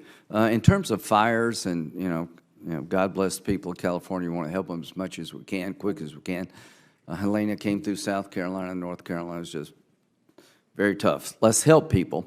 Is it okay to try to look at lessons learned when you look at disasters? What can we do better next time? We must do that, Senator. Yeah, I would encourage you to not be deterred from looking at lessons learned, no matter where it happens in any part of the country. Let's learn from these disasters, see if we can do better next time. So one thing that I find fascinating is I can tell you what states grow corn because they want to talk about ethanol. I can tell you exactly when you have the senator from Wyoming saying natural gas is clean, she's right. But why is she saying that? Because the truth is America has become environmentally sensitive. You know, we want to lower emissions, but we don't want to wreck our economy. And it doesn't matter what we do if other people don't play the same game. So the good news for me to this committee is that energy-producing states, when that energy source seems to have a positive environmental impact, they're proud of it. Nuclear power, do you think nuclear power should be part of the mix? Yes, Senator. Yeah, me too. I think small modular reactors need to be looked at again. We had disasters building big nuclear power plants, but they're not emitting sources of fuel like every other fuel source. They have their problems and downside, but I'm glad, I think my state has the most power from the nuclear industry per capita than any state in the nation, and I'm a big fan of trying to expand our nuclear power footprint. Look forward to working with you. Now, no matter what we do here, I think a lot of us feel like we've gone too far. EPA's ignored the law. They kind of have a political agenda rather than a congressional agenda, or they violate Supreme Court holdings. We'll have that debate among ourselves. But one thing I think we need to look at, no matter what we do here, we all care about the environment. But when it comes to CO2 emissions, let's just use that. China and India, the Paris Accords, to me, were insufficient to the task. I've been working with Senator Whitehouse. How can you get big economies like China and India to adopt better practices? Tariffs if you're a tariff person, your ship has come in. We have tariffs on everything and everybody, apparently. But one of the things that Senator Whitehouse and I have been talking about is a carbon pollution fee, tariff, call it whatever you want, that if you're in China and you're making steel and you have the worst business practices, you're in India, you have really basically no environmental practices at all. Europe and the United States were trying to have responsible manufacturing and energy extraction, trying to be environmentally sensitive, realize we've got to run an economy. What should we do about China and India? Do you like the idea, or at least you open-minded to the idea, that people who basically use unsound science, reckless environmental policy, maybe it's time for them to pay a fee? Well, Senator, and thank you for your service as well. As you remember learning about the dime principle as an officer in the military, we have multiple instruments of national power. So putting aside the M, military, we have instruments of national power of multilateral, bilateral diplomacy, information operations, and economic pressure. We need to be utilizing all instruments of national power to be able to deal with adversaries abroad across the spectrum of all the issues that face our country. With regards to specific policies, and you brought this up, your work with Senator Whitehouse on this issue when we met in your office, and I know that this is important to both of you. Ultimately, this is a matter for Congress to decide in what direction Congress wants to see this country go as far as writing laws and creating programs. Do you agree with the concept that we need to push China and India? I mean, they have an advantage. They're not playing the same game that Europe and the United States is playing, and I think it's a game we should all be playing. Are you open-minded to push them to do better? Yes, Senator. Right. We'll go to Senator Wicker. Thank you very much, Mr. Zeldin. I am absolutely delighted that someone of your intellect and character is going to take over this position, and I certainly support it. There's been a lot of talk about PFAS. Let me just say I applaud your answers, and I think it's important for the public to realize that we need to do what we can to prevent exposure to PFAS. But in terms of the things we are needing for national security, such as munitions, aircraft, and vehicles, for our Department of Defense. We can't do without it, and we're going to have to use it for a while. So that is a statement that I'll not attach a question to, since it's already been discussed. Let me talk about a couple of items of local interest. DeSoto County is the county in Mississippi that's the suburban county to Memphis, Tennessee. Some years ago, Memphis and DeSoto County went in together, got federal funding for a wastewater disposal system. As DeSoto County has now exploded in population and is now 200,000 people, the people of the city of Memphis decided that we were taking too much capacity and that DeSoto County should go it on its own, and went to a federal court, and perhaps a Tennessee judge saw it the way that Memphis was looking at it anyway, ruled that DeSoto County's got to get their own wastewater system and do it in a hurry. Happy to do this, but the federal government having told us that we have to do it, we're going to need some help. And so I hope that you can commit to using all your authority at your disposal through subsidy loans and other mechanisms to help us fund this very expensive thing that's being required of us. I believe the EPA should engage with regional offices to ensure that they're taking proactive role in addressing critical needs. So will you commit in your new role to working with us and with the city of Memphis to resolve this problem? Yes, Senator. I very much appreciate that. Now, let's move down to Jackson, Mississippi, where we've had a flood problem for some decades. A flood control measure was authorized in the WRDA Act of 1986. I don't know what you were doing in 1986, Mr. Zeldin, but it was a long time ago. This initiative has undergone several revisions, and at my urging and my almost weekly and monthly exhortations, we are nearing final approval of the Pearl River Flood Control Project in Jackson, Mississippi. The local sponsor backing the project, which is the Rankin-Hines County Pearl River Flood and Drainage Control District, has diligently addressed all the environmental concerns. I hope we get approved in this calendar year, but I don't want decisions made in some room where our guys are not there to at least put their point of view in. So would you agree that local sponsors should be involved in discussions, scheduled meetings, and activities related to finding solutions as we go forward in the final stages? Yes, Senator, and I would like to travel to your state and meet with these individuals and these groups who you want to make sure I hear their feedback from.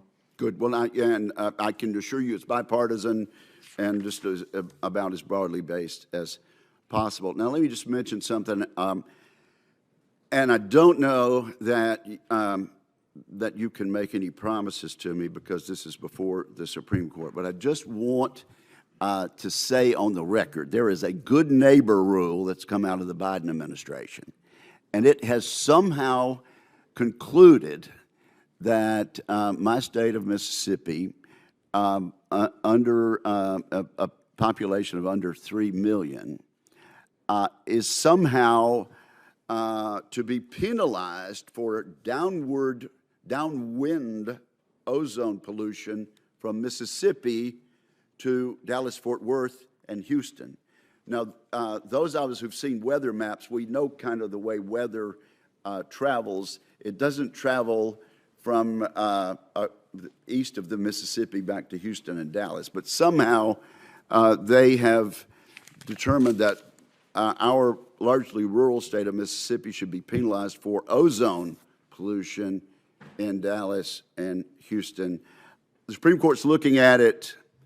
I don't think you can comment on it. I hope we can rescind the rule entirely, but I just want you to be aware of how utterly absurd the federal government has been with regard to this good neighbor rule. Understood, Senator. Thank you very much, and thank you, Madam Chair. Certainly. Senator Padilla.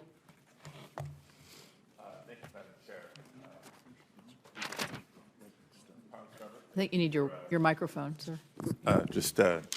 Thank you, Madam Chair, and want to, first of all, congratulate you on the nomination, congratulate your family that's here to support you, and acknowledge what I understand is a very positive exchange you had with my colleague from California, Senator Schiff, in regards to the current wildfires and EPA's role, partnership, response, and our ongoing need to maintain that. So I, too, look forward to welcoming you out to visit the impacted areas.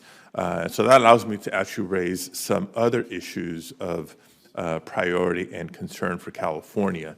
I appreciate your comment when we had a chance to meet in my office about your respect for the rule of law. I think that should be important for all of us, right? And the directives that you respect that Congress has given to the EPA is in that category. In the Clean Air Act, Congress has specifically exempted California from federal preemption of air emissions standards.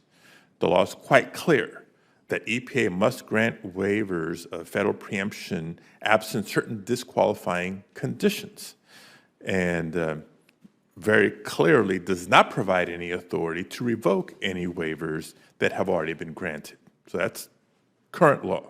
Now, you said you follow the laws that Congress has enacted, so we therefore commit to following the law when it comes to California's Clean Air Act waivers that have been granted. Senator, I can commit to every member of this dais on any question and every issue that gets brought forward that I will always follow my obligations under the law. And while there are processes in the future on different topics where I can commit to following the Administrative Procedures Act, I will tell you that I will not prejudge any outcomes of any future processes, again, on any issue that any member could bring up here. But Senator, I would reiterate to you today that it is my obligation as EPA Administrator, if confirmed, to follow the law. Thank you. And another topic we covered in our meeting is one of clean air attainment and the challenges with the federal role and responsibility, state, local role. Half the people in America who live in a non-attainment area live in California, particularly in the Central Valley and the South Coast Air Quality Management District footprint. We have to work together to reduce the sources of toxic emissions.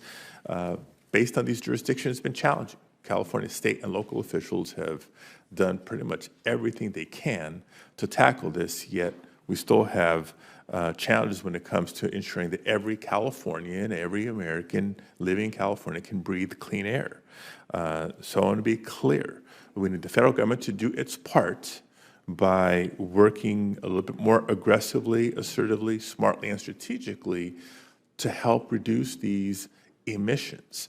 Help us reach attainment, not by lowering the bar, but by doing the work in areas that the locals have not been granted the jurisdiction to do so. So can I count on your commitment to use regulatory authority to do just that? Yes, Senator. Okay, wonderful. And just a side note, as we will continue to work together, ensuring that jurisdictions like Southern California are not punished for non-attainment if it's resulting from the recent wildfires and the smoke and other emissions that have resulted from this disaster or disasters like it. Yes, Senator, I've heard this concern from other colleagues of yours as well. We're just talking to Senator Kelly about it, as I cited the Hume example, and he was asking about Maricopa County. It is important that we have common sense, pragmatic policies that are being pursued to address issues just like your concern. Yeah, to your point, and I'm glad Senator Kelly brought it up, these concerns about fires and their impact, not just the short-term devastation, but the longer term when it comes to public health, when it comes to air quality, is not unique to California. I mean, California is in the news right now, but throughout the West and beyond because of our changing climate and weather patterns. You know, another important topic that we discussed in my office is not just water supply, water quality, but water affordability. Millions of Americans are struggling to keep up with their growing water bills, which have increased nearly 3 times the rate of inflation. According to the EPA, water utilities it will cost water utilities more than $1.2 trillion over the next 20 years to modernize their drinking water and wastewater infrastructure and maintain it. Water utilities, unique to other utilities, rely heavily on ratepayers to cover their costs. The federal government's share of maintaining this infrastructure has come down significantly over the years. So ratepayers are acutely feeling this pressure, and as a result, 1 in 5 households have outstanding and growing water debt. The national water affordability crisis affects both urban and rural communities. So it's not a rural versus urban, blue state versus red state. It is across the board. I shared with you the idea of replicating the LIHEAP program. We have a low-income home energy assistance program because you shouldn't have to freeze in the winter just because you may be low income. The same applies to having water. We know how fundamental water is for life and the economy. We've had a temporary water assistance program for low-income customers.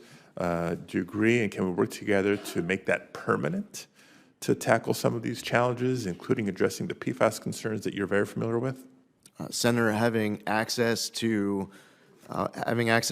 clean drinking water is something that I want to, if confirmed, to be able to do my part, and working with you and your colleagues across the entire country to deliver. Every American, in my opinion, and it's just my opinion, should be able to access clean drinking water. I will follow all my obligations under the law, and to the fullest extent of the law, I would like to assist in those efforts for you to fight for your constituents, and every senator here to fight for their constituents in this respect. So the temporary program was hugely successful, helping families in, again, red states and blue states alike. Look forward to working with you to make that program permanent. Yes, sir. Thank you, Senator Moran. Chairwoman, thank you, and thank you, Ranking Member, Mr. Vice Chairman. I'm pleased to be back and sitting here at the dais at the EPA Committee. Thank you very much for your testimony. Thank you for the conversation we've had in my office. Thank you for your willingness to serve. Let me highlight a couple of things that we may not have talked about when we did visit. I want to describe the Kansas oil and gas industry to you. We are an oil and gas producing state, but our production is done by really small independent companies that produce from what we call stripper wells, which means they produce less than 15 barrels of oil a day. It's a significant component of the Kansas economy and significantly important. And in my view, this small-sized, small businessman and woman who operate oil and gas leases and explore for additional production of oil and gas, the EPA has written one-size-fits-all solutions. We are not the majors, and we are stripper well producers. And I just want your commitment to work with the industry, these small producers, to find right-sized regulations for the circumstances that they're in. Senator, I would welcome an opportunity to travel to your state to meet with them, whether it's at your office or elsewhere. I want to know about all of your priorities, including this one, but also to make sure that anyone who could provide any type of insight that can make me better informed to make better decisions, that I welcome any of those opportunities for conversations and collaboration. I think that's a wonderful offer on your part, and I'm very grateful for it. I sometimes am reluctant to ask every nominee that comes before me, would you please come visit Kansas? And you volunteered. So I'm appreciative of that.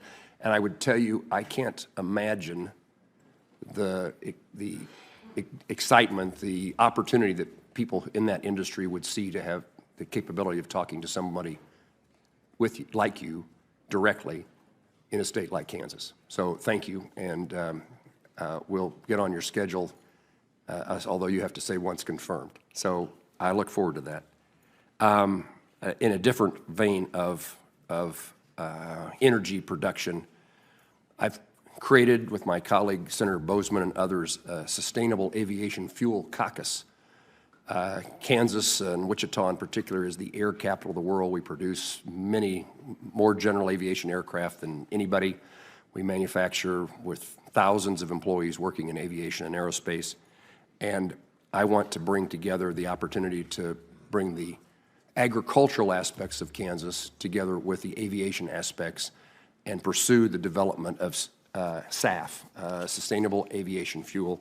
I wanted to know, I guess the question would be, we need your help in pursuing opportunities to develop the technology and any regulations that would follow that. And I suppose if you're coming to Kansas, we ought to introduce you to the people who are in the process of developing a new industry as the airline industry shifts itself from fossil fuels to, let me say that differently, from the fuels it uses today to sustainable aviation fuel produced by agricultural byproducts. Senator, I look forward to that conversation as well. Okay. The state revolving funds, I don't know whether anybody's asked this question before, but it'd be a mistake for me. That clean water and drinking water state revolving funds are hugely important. I represent a lot of communities in which they are placed under significant requirements by the federal government, but they don't have the ratepayers. They don't have the number of users of water.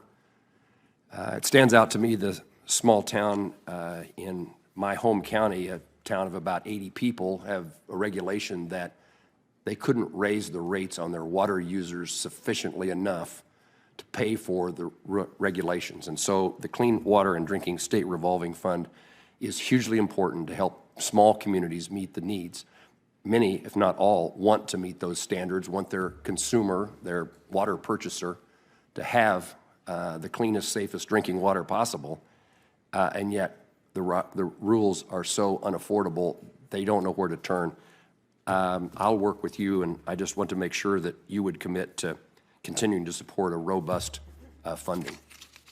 Yes, Senator. Ultimately, the funding level will be set by Congress. It will be my responsibility to ensure that I'm doing my part to fulfill congressional intent and being good steward of tax dollars so that I can report back to you on all sources of funding coming through the EPA. This specifically, I've heard from other colleagues of yours on this dais as a top priority of theirs, and therefore it will be a top priority of mine too. I thank you for that. I would also add that you should need to be a voice within the administration as the budget is prepared and OMB makes decisions in support for the fund as well. It's certainly true that presidential budgets are not irrelevant, and it's useful if we start with a robust number that is beneficial to the country. Last question I'll ask is, I'm interested in what our country's doing. I'm involved in the national security aspects of my time in the Senate involves those things. Is there any role for EPA to play in the critical minerals world? Yes, Senator. President Trump has expressed a desire of having an energy council. He wants there to be collaboration between different agencies of different levels of jurisdiction. That involves everything from permitting reform, which is one topic actually that I heard Senator Whitehouse reference earlier in his opening remarks. I believe that it is important for agencies to be working together, regardless of whether we are the lead agency or we have a different role to play of following another agency. But I look forward to any collaboration working with other agencies to do EPA's part. Congressman Zeldin, thank you for taking my questions and responding. Thanks, Senator. Thank you. Last but not least is someone who also has some big shoes to fill, as the former chairman of this committee was from the great state of Delaware. But I know that Senator Blunt Rochester is well up to the task, and we welcome her to the committee and welcome you to the questioning. Thank you. Thank you, Madam Chairwoman, and thank you so much to you and the ranking member for the warm welcome. I'm excited to be on this committee. Senator Carper and I wear different types of shoes. I wear pumps.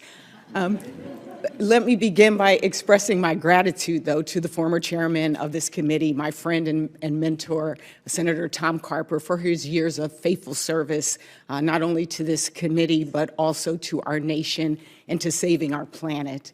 I'm proud to be able to be a member of this esteemed committee. And Mr. Zeldin, I appreciate your visit last week, and you clearly stated in your testimony that we must ensure that we protect our environment. And in our conversation, I shared with you the rich diversity of my state, from our farmers to city dwellers to our coastal communities and our environmental justice communities, and why the EPA is such an important and great partner to our state. I've, in my time in the House, prioritized clean air, clean drinking water, affordability of those things as well. And for us, it's crucial that we have the best candidate for the EPA administrator. So in our conversation, I was really pleased also that you earnestly acknowledged that climate change is real and that you are committed. You actually affirmatively, before I even got the question out, said you committed to following the science and letting that dictate the policies of the EPA. And as I said in my home state, we feel the impact of climate every single day. And as a former member of the House, I know we talked about the similarities in our district: low-lying, vulnerable to sea level rise, and it's critical to our coastal communities. How will you direct the EPA to help these communities like ours survive the rising sea levels and extreme weather brought on by the climate crisis? Senator, this is a topic that involves multiple agencies working together. So EPA being able to do its part is incredibly important. EPA might not have the funding that the Army Corps of Engineers is bringing to a particular project as may be authorized by Congress. The Department of Interior might be working on a particular aspect of this under its jurisdiction. The collaboration between agencies is critical. The collaboration between agencies and Congress is going to be important as well. I think it also helps for I, as if confirmed as EPA administrator, to be traveling to a state like yours to see issues firsthand on the ground, especially when they emerge on, at times, little notice, sometimes with far more notice, to be able to hear from people who have been working on these issues a long time, to be able to hear that feedback, to allow that feedback to inform my decision-making, and to bring that feedback with me to Washington, D.C. when I return from those trips, which I look forward to, if invited, coming to visit your state with you. Thank you so much. I have a couple of yes or no questions because I know time is limited. You stated that EPA's mission is to protect the health of the public and the environment. Is this still your position? Yes or no? Yes. Will you ensure EPA prioritizes policies that promote access to clean water? Yes or no? Clean what, Senator? Clean water. Yes, Senator. Yeah. And as you know, many rural communities have old water infrastructure and rely on well water, particularly in Delaware, which creates significant water quality issues.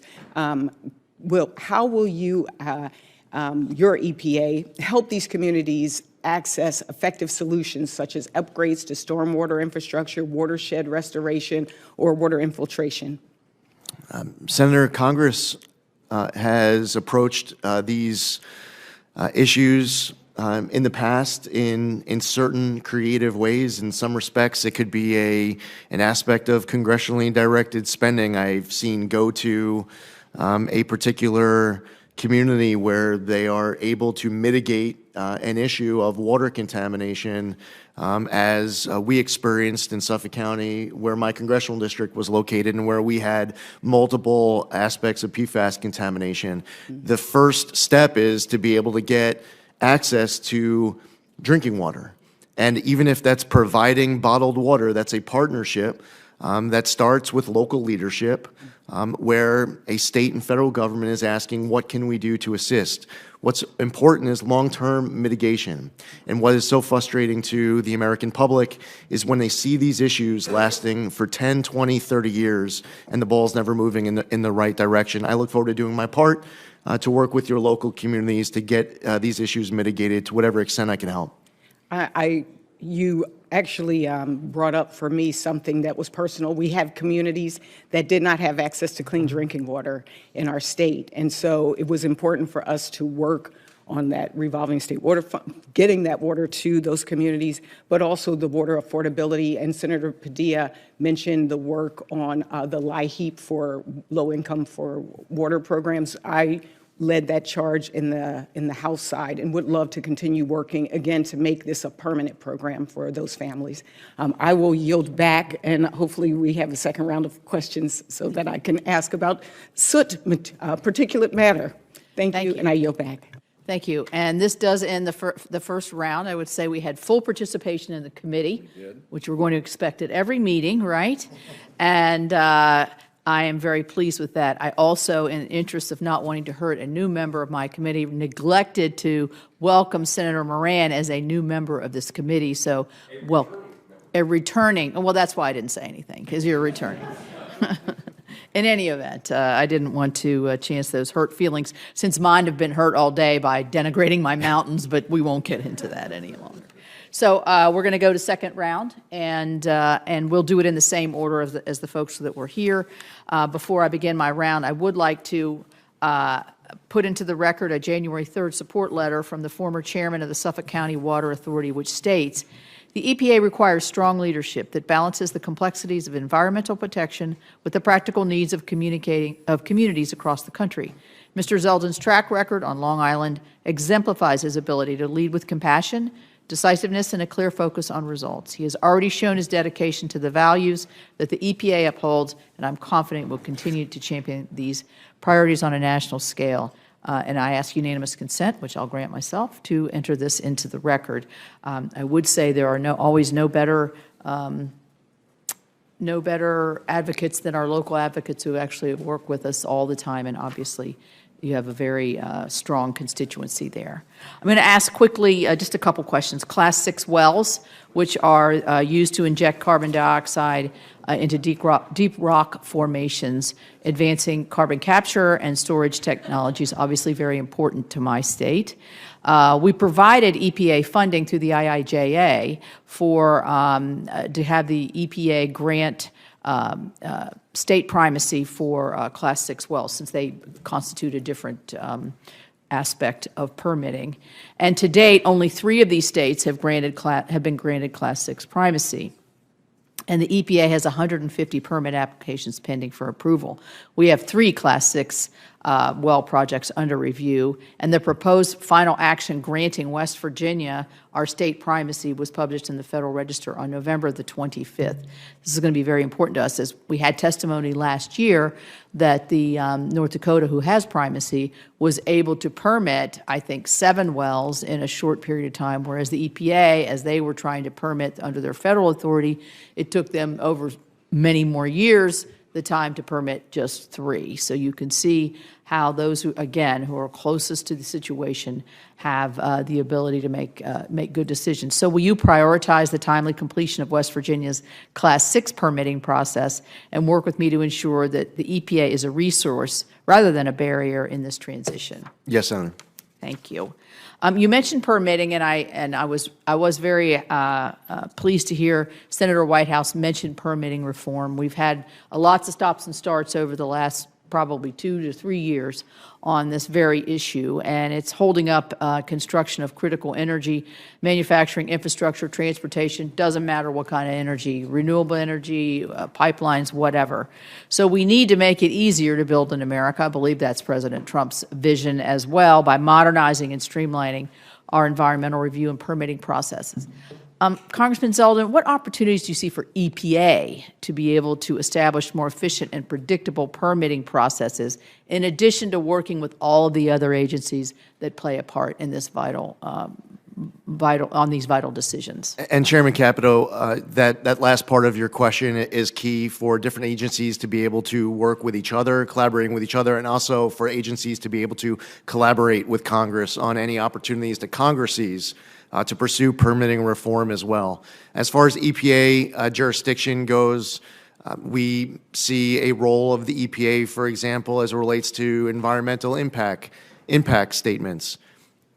There are different issues where there will be opportunities for the EPA to follow its obligations under the law. There's a possibility that Congress might choose to make changes to the law on items that are under EPA jurisdiction. I would look forward to doing my part to make sure that the EPA is not holding up any opportunities to be able to pursue sound applications that otherwise would be and should be approved. Yeah, I think a lot of times in the public domain, permitting reform means to certain people skirting the rules or breezing through environmental reviews without really taking them seriously or actually having them science-based, as we've talked a lot about today. That's not what permitting reform means. Permitting reforms means make these environmental clean air, clean water rules and others and other agencies work together and work so that we are getting the right result of clean air, clean water, but we're able to move forward. And so I look forward to that. Here's another West Virginia issue very quickly, and it's the Muddy Creek Restoration Project. It's 19 miles of waterways that has acid mine drainage. And West Virginia went about in coordination with the past Trump administration, and it was initially championed by the Biden administration to deliver real results in cleaning up this area of our state. It was a true win-win. The Biden administration, for some reason, which we can't figure out, flip-flopped on this, and they just started putting more burdensome, costly, and a much, much slower cleanup process. So you're still having your acid mine drainage while we're getting hung up here. It threatens projects like Muddy Creek and discourages other communities from pursuing similar efforts to achieve real environmental remediation and benefits. Will you commit to me, working with me in the state, to try to reverse these counterproductive changes and cut the red tape and restore this for more cost-effective but also better environmental results? Yes, Chairman Capito, I know how much of a priority this is. You've been outspoken on this issue. It's my commitment to work with you as soon as, if confirmed, as soon as I'm in that position, I'd welcome that opportunity. Thank you. Senator Whitehouse. Thank you again, Chairman. Mr. Zeldin, I have something of a life experience PhD in fossil fuel pressure politics, and they'll be coming after you hard, and they'll be feeling very entitled based on their political spending toward a Trump victory. I have two questions when you're faced with that. The first is that prominent voices in Trump world have been saying that it is important to traumatize EPA's workforce to drive them out. They've been saying that it's important to cut EPA's workforce by 2/3 or more, not just Washington, but the field, the entire organization. And they've been saying that it's important to destroy the professional civil service protections of EPA's workforce. How do you respond to those three threats? Senator Whitehouse, as I've stated earlier, my desire, if confirmed as EPA administrator, is to increase productivity of the EPA. I want to be able to help lead this agency in a way that all of you on both sides of the aisle can be proud of, for us to be accountable and transparent. I want maximum collaboration, not just with Congress, but internally within the EPA. I've been hugely impressed with the level of talent stepping up to serve at EPA. And that is the pressure that I am feeling at this moment, is to bring out the best of EPA to make sure that we are fulfilling our mission of protecting public health and the environment. You will not support executing on those three threats? My commitment to you is exactly as I had stated, Senator Whitehouse, and I am not coming into this position with any threat. My position as I sit here is a promise, it is an obligation, and it is a commitment to do my part, to do the best job possible in leading the EPA to fulfill its mission in a way that follows its obligation under the law and is one that this committee can be proud of. The second question that I have is that while you've made a lot of good and sound statements here today, It's one thing to say things in this environment, and it's another thing to stand by those guns when the pressure comes at you. And if you look at your past, if you look at your influence and advocacy work with American First Policy Institute and America First Works, the big donors have been pharma, the massive corporate lobby, Goldman Sachs, a Morgan Stanley fund, and a billionaire fracking CEO. We don't know who the rest of the donors are because AFPI keeps much of their donor list secret, but we do know of those. Your fellow board members at America First Works include the billionaire CEO fracker, the former CEO of the Texas Public Policy Foundation, which I view as a very significant player in the fossil fuel-funded climate denial armada, the successor to that Texas Public Policy Foundation CEO, and a third individual called the Chief of Intelligence and Research at that same, in my view, climate denial front group. In your political work, you've taken nearly $300,000 from the oil and gas industry back to 2007. You've had large campaign support from Koch Incorporated, which gave a total of about $60,000 when you count up all the contributions to PACs and campaign funds. David Koch himself maxed out to you, and Koch PAC gave $20,000 to your Lee PAC. In the wake of being so surrounded with so much corporate and fossil fuel influence, I want to give you two opportunities. One is to answer to me now, how is it that you will be able to separate yourself from the influence of these people and these interests when they come demanding things that they think they've earned politically? And I'll also turn that into a QFR so that you can, with a little bit more basis for reflection, make a more complete answer. So with that, over to you for your response, sir. Senator, I don't need any extra time for reflection on that one. There is no person who has ever provided any level of support to me or anyone else who has any special influence with me. When I was in the Army, I wore around my dog tags the 7 Army values. The acronym is leadership: loyalty, duty, respect, selfless service, honor, integrity, and personal courage. It is important for me to have always been able to approach this position with a clear conscience to make decisions that I can live with for my entire life. There is no dollar, large or small, that can influence the decisions that I make, who has access to me, and how I am ruling in my obligations under the law. Senator, I'm happy to enthusiastically answer that question on any day on the spot, and I would never need any extra amount of time of reflection. Well, good luck standing up to these guys because they're going to come at you. Thank you. I understand that a 5-minute break would be in our best interest. Would you like to do that now, or you want to keep going? Yeah, I'll take 5, I guess. Thank you, Senator. Okay. Thank you, Chairman. We'll come back in 5 minutes.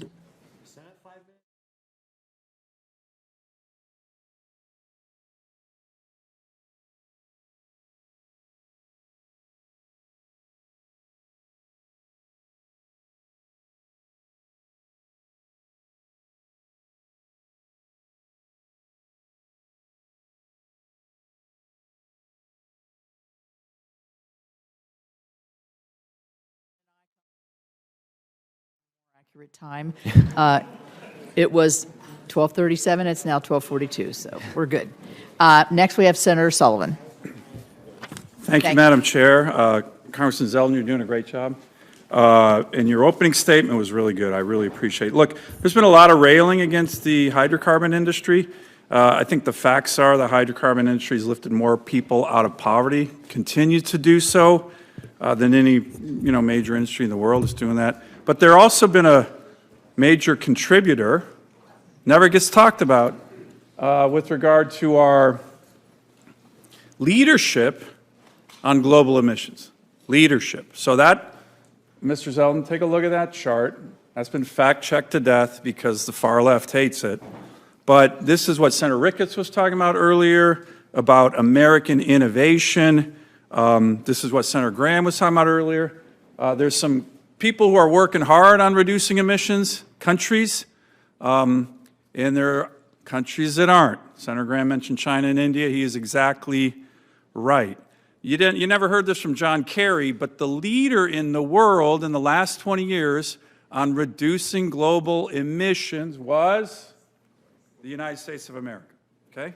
The bad guys, in terms of emission increases, look at China, through the roof. This is a fact. Now, I've asked some of the Biden administration EPA officials, hey, why do you think this happened? Why do you think we're the leader? It'd be great if you said it, because we are. And they would always come back and say, let's see, EPA regs? Wrong answer. The reason this happened is because of the revolution in the production of natural gas, where we have switched to natural gas as a more cleaner burning source of energy. And when we export natural gas around the world, Ms. Zeldin, what do you think that does to global emissions? Brings it down, Senator. It does. And these are facts. So my colleagues, I wish my good friend Senator Whitehouse was here because, you know, they don't like this chart because it goes against their narrative. And the narrative, that is the facts, is that when you have all the above energy, including a big mix of natural gas, you reduce global emissions. So can you commit, to Senator Ricketts' point, to work with us and private industry on innovation that can help power America, power our allies, produce American energy, and at the same time, lower emissions? Can you Yes, commit? Senator, absolutely. American innovation has been critical, and it will be critical going into the future. That's something that President Trump has often spoke of. Yep. And I believe it's also one of the reasons why we saw so much support for him in this last November's election. In Alaska, we are working, and I've talked to President Trump about just recently, we have a very large-scale LNG project that would increase, would reduce our trade deficit by billions by exporting clean-burning Alaska natural gas to our Asian allies, get clean-burning Alaska gas to Americans, and would produce thousands of American jobs. Can I get your commitment to help us work on that large-scale LNG project, which will help continue these global emission reductions? Senator, I'd welcome the opportunity, if confirmed, to be able to work with you on this and other issues. Great. I have another map I want to show you. Real quick, you and I talked about this issue of leaded aviation fuel. This is a huge issue to my constituents, what we call avgas. We got it, an extension for Alaska and the FAA, given our pilot safety issues, our aviation safety issues. There was this congressman, I forget his name, from New Jersey. He tried to limit this. My view, he should be more focused on cleaning up New Jersey than worrying about aviation safety in Alaska. Can I get your commitment to work with me on this avgas issue as we discussed in my office?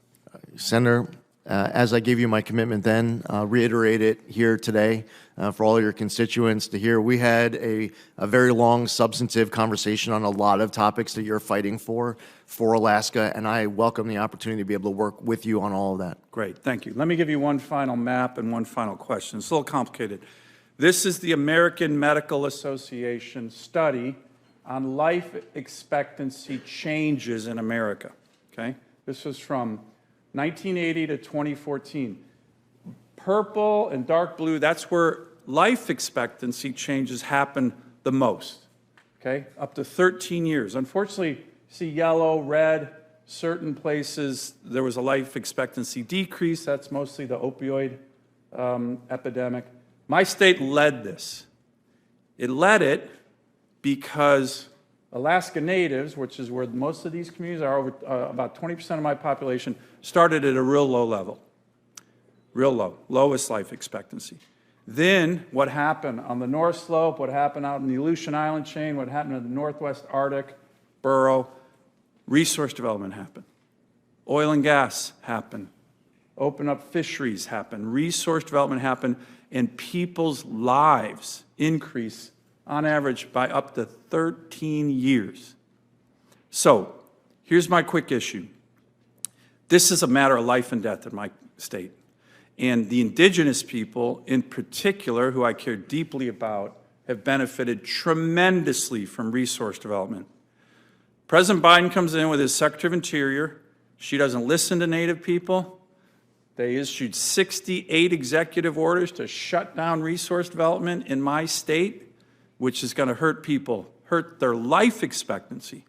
So when we talk about all this stuff about, oh, we're against resource development, oil and gas, from my state, from my constituents, this is a matter of life and death, and it's brought gymnasiums and health clinics and water and sewer. So can I get your commitment to work with me on these issues, on resource development that benefit the Native people tremendously of my state? The Biden administration is talking about, oh, environmental justice. This is environmental injustice when they shut down Alaska Native communities' opportunity to develop their resources. And, you know, their focus on minority communities, I think that's great, but they've had a big asterisk during 4 years of Biden and Secretary Haaland, not for Alaska Natives. And it's an outrage. This helps my communities, and can I get your commitment to work with the Alaska Native communities, indigenous communities of my state on this issue, on the other issue you talk about, contaminated lands, water and sewer? We have communities that don't have clean water and flush toilets. I really want your help on this. We didn't get the help from the Biden administration. They talked the big game, communities of color. They didn't care about the Alaska Native communities, and I need your help on this. Understood, Senator. You have my commitment to work with you on this. Thank you. Thank you, Madam Chair. Thank you, Senator Kelly. Thank you, Madam Chair. Mr. Zeldin, I want to discuss another issue with you that's affected the western United States significantly, especially Arizona on the Navajo Nation, and that's the issue of abandoned uranium mines. We have about 500 of them. The nation's been working to clean up these mines for decades now, but the bureaucratic process of the Superfund law has meant that very little progress has been made on this, and it contaminates water, and just the radiation itself causes cancer. One step which was taken during the last Trump administration was to establish a regional office called the Office of Mountains, Deserts, and Plains, which would focus on cutting through the bureaucracy and accelerating the cleanup of mines in the West. Senator Lummis and I introduced legislation last Congress, which passed this committee unanimously, called the Legacy Mine Cleanup Act, which would authorize the creation of the office and accelerate mine cleanup across the western United States. So will you commit to having your team review the legislation quickly so we can then incorporate EPA's feedback before we introduce the bill this year? Yes, Senator. And will you commit to ensuring the issue of abandoned uranium mines remains a priority for the EPA? Yes, Senator. Well, thank you for that. And then one final thing I want to discuss with you is, and I know you've spoken about this during the hearing already today. I was not in the room, but my understanding is you talked about PFAS. And as we discussed in my office last week, groundwater is the backup source of drinking water for both Phoenix and Tucson. And it's in an aquifer mostly under the city of Tucson, where Gabby and I live. And this has become more critical, this backup water supply, as the drought conditions in the West has worsened. But especially the groundwater under Tucson in those aquifers have been contaminated with growing PFAS plumes. And the city had to shut down nearly 30 groundwater wells because the water exceeded EPA's drinking water limits. And to date, the city has spent more than $71 million on remediation costs and are in negotiations with EPA Region 9, with the Air Force, with the state, with Tucson Airport, and other private parties to resolve this. And throughout this process and spanning across presidential administrations, EPA Region 9 has been a consistent partner in addressing these challenging issues. So, Mr. Zeldin, if confirmed, will you commit to working with my team and the city of Tucson to address the Tucson PFAS contamination? Yes, Senator. So So thank you, Mr. Zeldin. Thank you for spending the time. I know this has been a long process and a long hearing. It's great seeing your family here, and look forward to having the opportunity in the committee and eventually on the floor for the vote. Thank you. Thank you, Senator. Thank you. Senator Ricketts. Thank you, Chairman Capito, for having this second round of questions. I appreciate it. And Congressman Zeldin, presuming that you get confirmed to be the EPA administrator, you're going to have to work to reestablish the credibility, reestablish the trust for the EPA, and that's going to involve a process of transparency and good faith action on the EPA's part. Part of what I expect you to bring back is accountability. President Biden's EPA had a $41.5 billion with a B, program to carry out EV mandates and environmental justice. How many additional dollars went to the Inspector General's office to conduct oversight over those IRA funds that went out? Zero, none. Yeah, that's a problem when you're spending that kind of dollars. Can we have your commitment that you will look into this to make sure those dollars were spent appropriately, that the process was followed properly for all those dollars, and to make sure that any dollars that were not spent appropriately, in fact, Senator Capito and I actually had a press conference on how some of these dollars were being distributed, but if they weren't being distributed, you'll work to claw back those taxpayer dollars? Yes, Senator. Great, thank you. We talked a little bit earlier also about the EV mandate. Part of what this IRA dollars we're supposed to be pushing is this EV mandate. Of the 147 communities in my state that are classified as cities, 99 of them don't have a single EV charger. If you're living in communities like Bloomfield, Alliance, Valentine, you're 45 minutes from the nearest charging station. And in my state, EV adoption is like 2%, when nationally it's about 7%.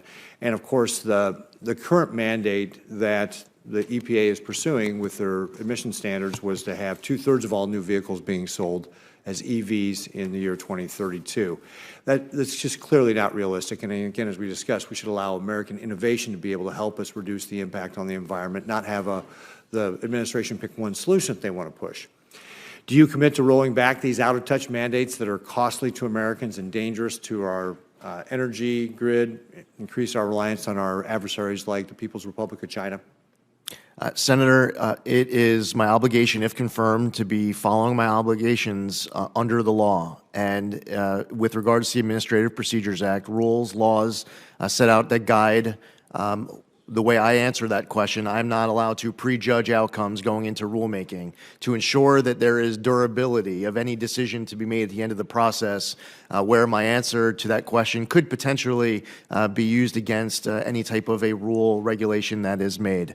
I will tell you that I have heard concerns from you and many others in this chamber of how important it is to look at rules that are currently on the books. I don't sit before you with any type of announcement I'm able to make of any rules that are going to change upon confirmation. I will tell you that I will not prejudge outcomes. However, it is my commitment to follow my obligations under the laws set by Congress, to look at laws, decisions that have been made by the United States Supreme Court, and to make sure that we are pursuing common sense, pragmatic solutions that make sense to you, that you can defend when going back to the constituents that you fight so hard for from your home state. So I look forward to the opportunity of being able to make you proud, being able to make this entire committee, the chairman, proud in hitting the ground running to do my part so that the EPA is being accountable to you as a senator and is accountable to your constituents as taxpayers and as Americans. Right. Well, thank you, Congressman Zeldin. One of the things we also talked about was certainty. We talked about it in the context of the RVOs.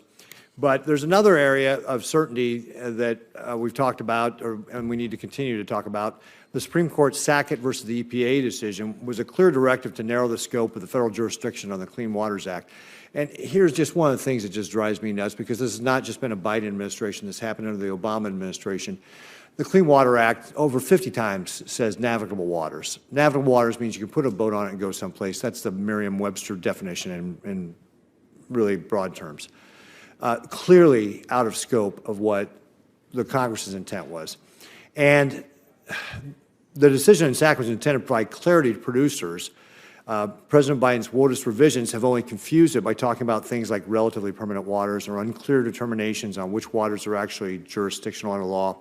Farmers and ranchers in Nebraska deserve better than an EPA taking years to decide the best way to regulate a ditch that might someday hold water. Do you plan on providing clear and durable waters of the U.S. guidance to producers as an administrator? Senator, I believe that it's incredibly important for the EPA to provide clear and durable guidance as it relates to waters of the U.S. The Sackett decision is easy to understand for any of those property owners in your state, yet still they have questions as it relates to the rules and regulations that are on the books. It should be as clear as possible so that your people can understand without having to go hire an attorney or someone else to assist them with compliance and definitions. Great. Well, again, I would just remind you that the Clean Water Act says navigable waters. It's a pretty plain English definition. Congress's intent could not have been more clear. And so just remind you as you're going through that process to keep that in mind. Thank you very much, Congressman Zeldin. Thank you. Chairman. Senator Markey. Thank you, Madam Chair, again, and congratulations on your new position. And respectfully to my friend from Nebraska, there is no EV mandate. Doesn't exist. There is no EV mandate. It's not a mandate. It's a clean car standard. It's just technology neutral, driven by American innovation and the need to protect our environment. So there is no mandate. I have to keep repeating that every time. So again, Congressman, Project 2025 proposes to eliminate the Office of Enforcement and Compliance Assurance at the EPA. Do you agree with that proposal? Senator, first off, I've never read any word of Project 2025. No, I'm not going to ask if you read it. But do you agree with the proposal to eliminate the Office of Enforcement and Compliance Assurance at the EPA? While that is something that I had never thought of before you're asking that question, no. It's an important function of the EPA, and we've had good extended conversations here about that topic during today's hearing, Senator. Okay, so again, that just prompted the question, and the answer is a very good answer. Thank you. And on the EPA Clean Car Rule, it's projected to cut air pollution and prevent about 2,500 premature deaths in a single year. And over the life of it, it would obviously be tens of thousands of lives which are saved. And it would save drivers $46 billion in fuel costs, 15 billion barrels of oil that would not have to be used, and $6,000 over the life of the new vehicle. So if confirmed, are you planning to initiate a new rulemaking that could undermine those clean car standards? Senator, if confirmed, I cannot sit before you and announce the initiation of any new rules. I have no announcements to make of rules that are going to change, and I plan on following my obligations under the law to ensure that throughout my tenure, if confirmed as EPA Administrator, that I never prejudge outcomes heading into that process.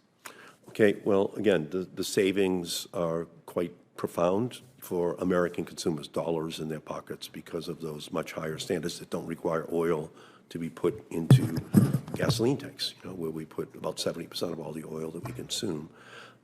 In September, RFK Jr., the Health and Human Services nominee, went on the Dr. Phil show, and he said, quote, it's glyphosate, which is the active ingredient in Roundup.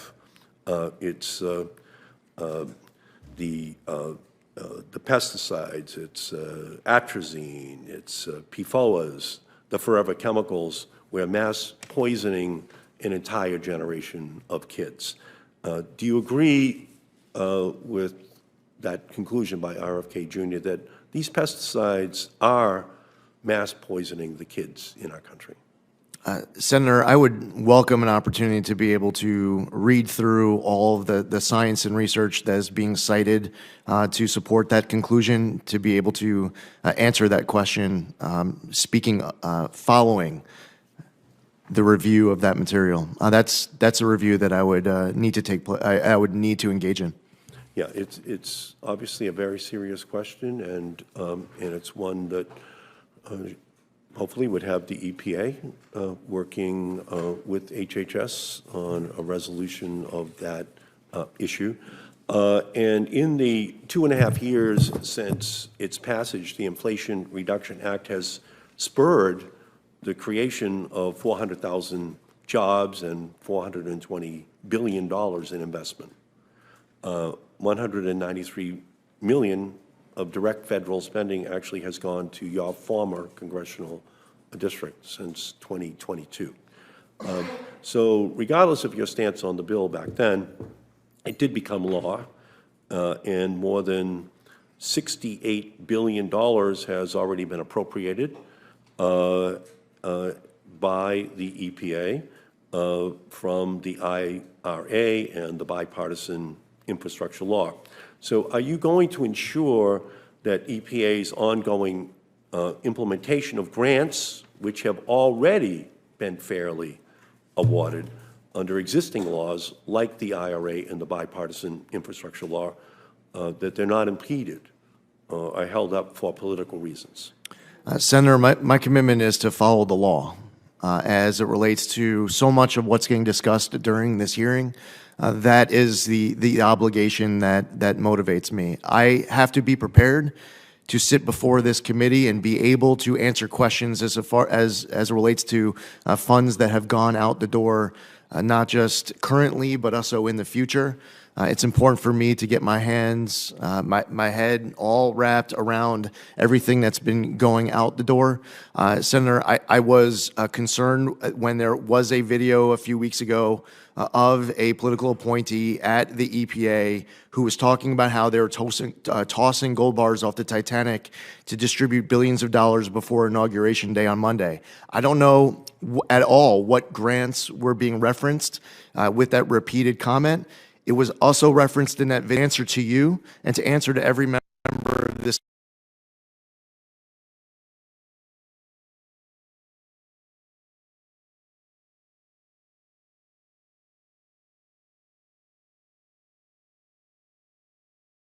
I just want to remind you that 80% of all of those grants have gone to Republican districts.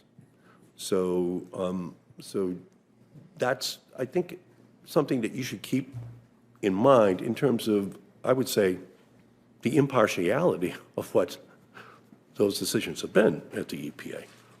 That's not just some ideological set of decisions if 80% of the money is going to red states. So I guess all I would say is I heard what you're saying, but I just hope you would resist the temptation to hold a witch hunt and to, break out the torches and the pitchforks to go after all these programs, because I think they must have been pretty fairly, given out if a blue presidency at the EPA, led to 80% of the money going to red districts. So is that I just want a presumption of innocence from you in terms of the decisions that were made. Right.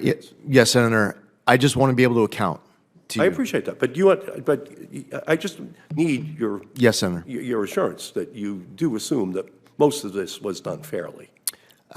Senator, I would only can assume. I can only assume as I sit here that upon review that there will be, I will find out about all sorts of funding that went out the door that was following the law as written by Congress.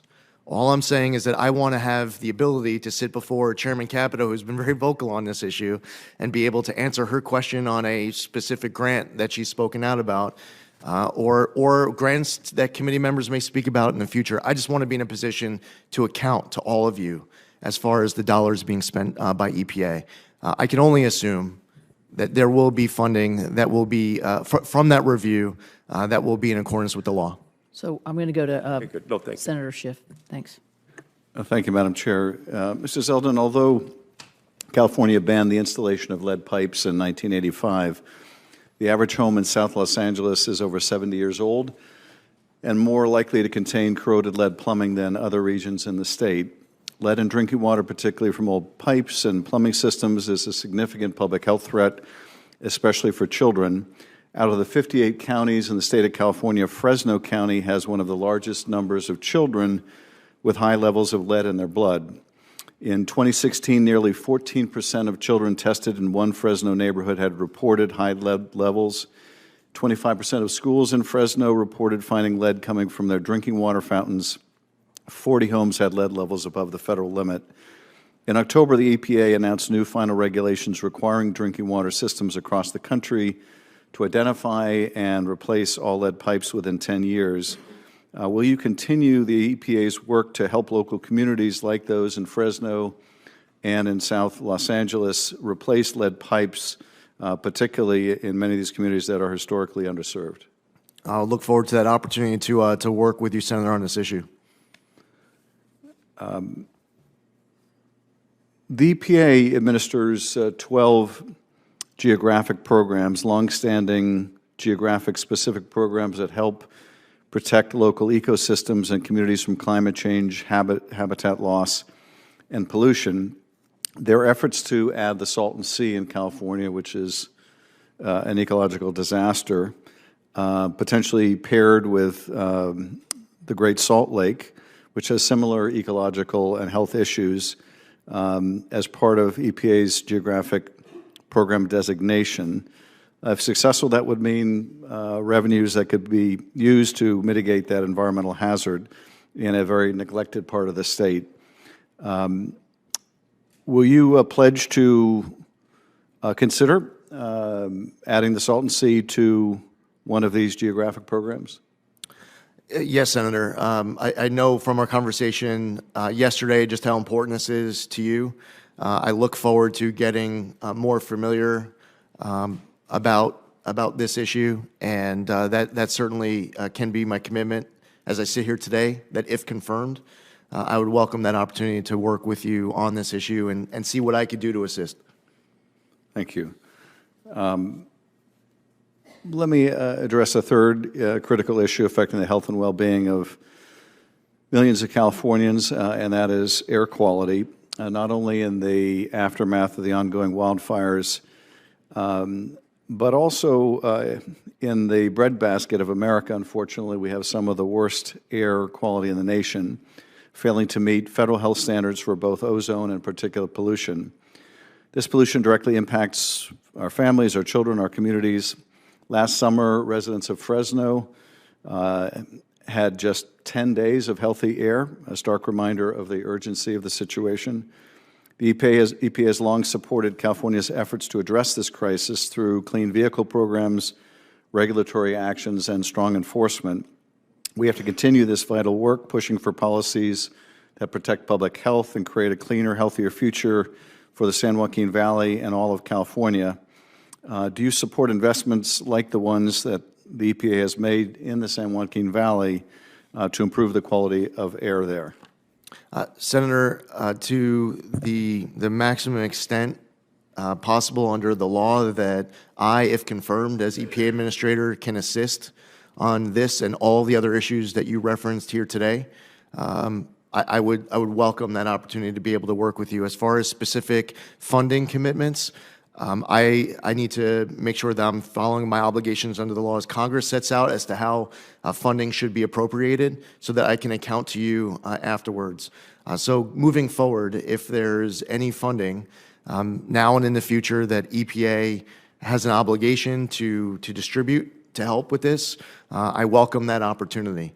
It's possible that I might need to defer to Congress to be able to give me access to funding for investments in the future, if that's part of what you're referring to. Regardless, you have my commitment to work with you on this.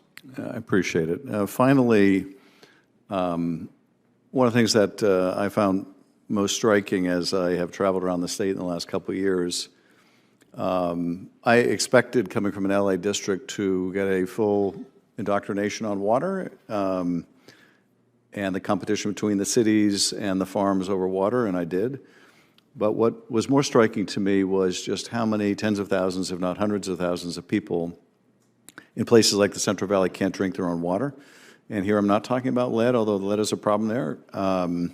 But the flooding of dairy waste ponds into water wells, the depletion of the aquifers resulting in manganese. There are just thousands of people told you can't drink your water, you can't bathe in your water. A lot of these communities don't have the resources to address it, and I would, if confirmed, I would want to work with you to do everything we can to make sure that everyone in the state of California, and indeed the country, has access to good, clean drinking water.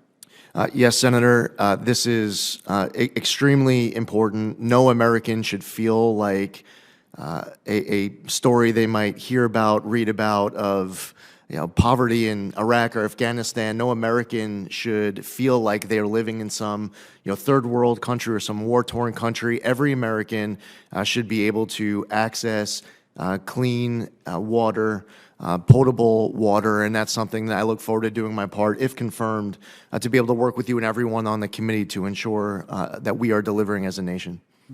Thank you, Madam Chair. Thank you. Well, I am going to bring this down to a close here. My office has received numerous letters in support of Congressman Zeldin's nomination as EPA Administrator, with more continuing to arrive.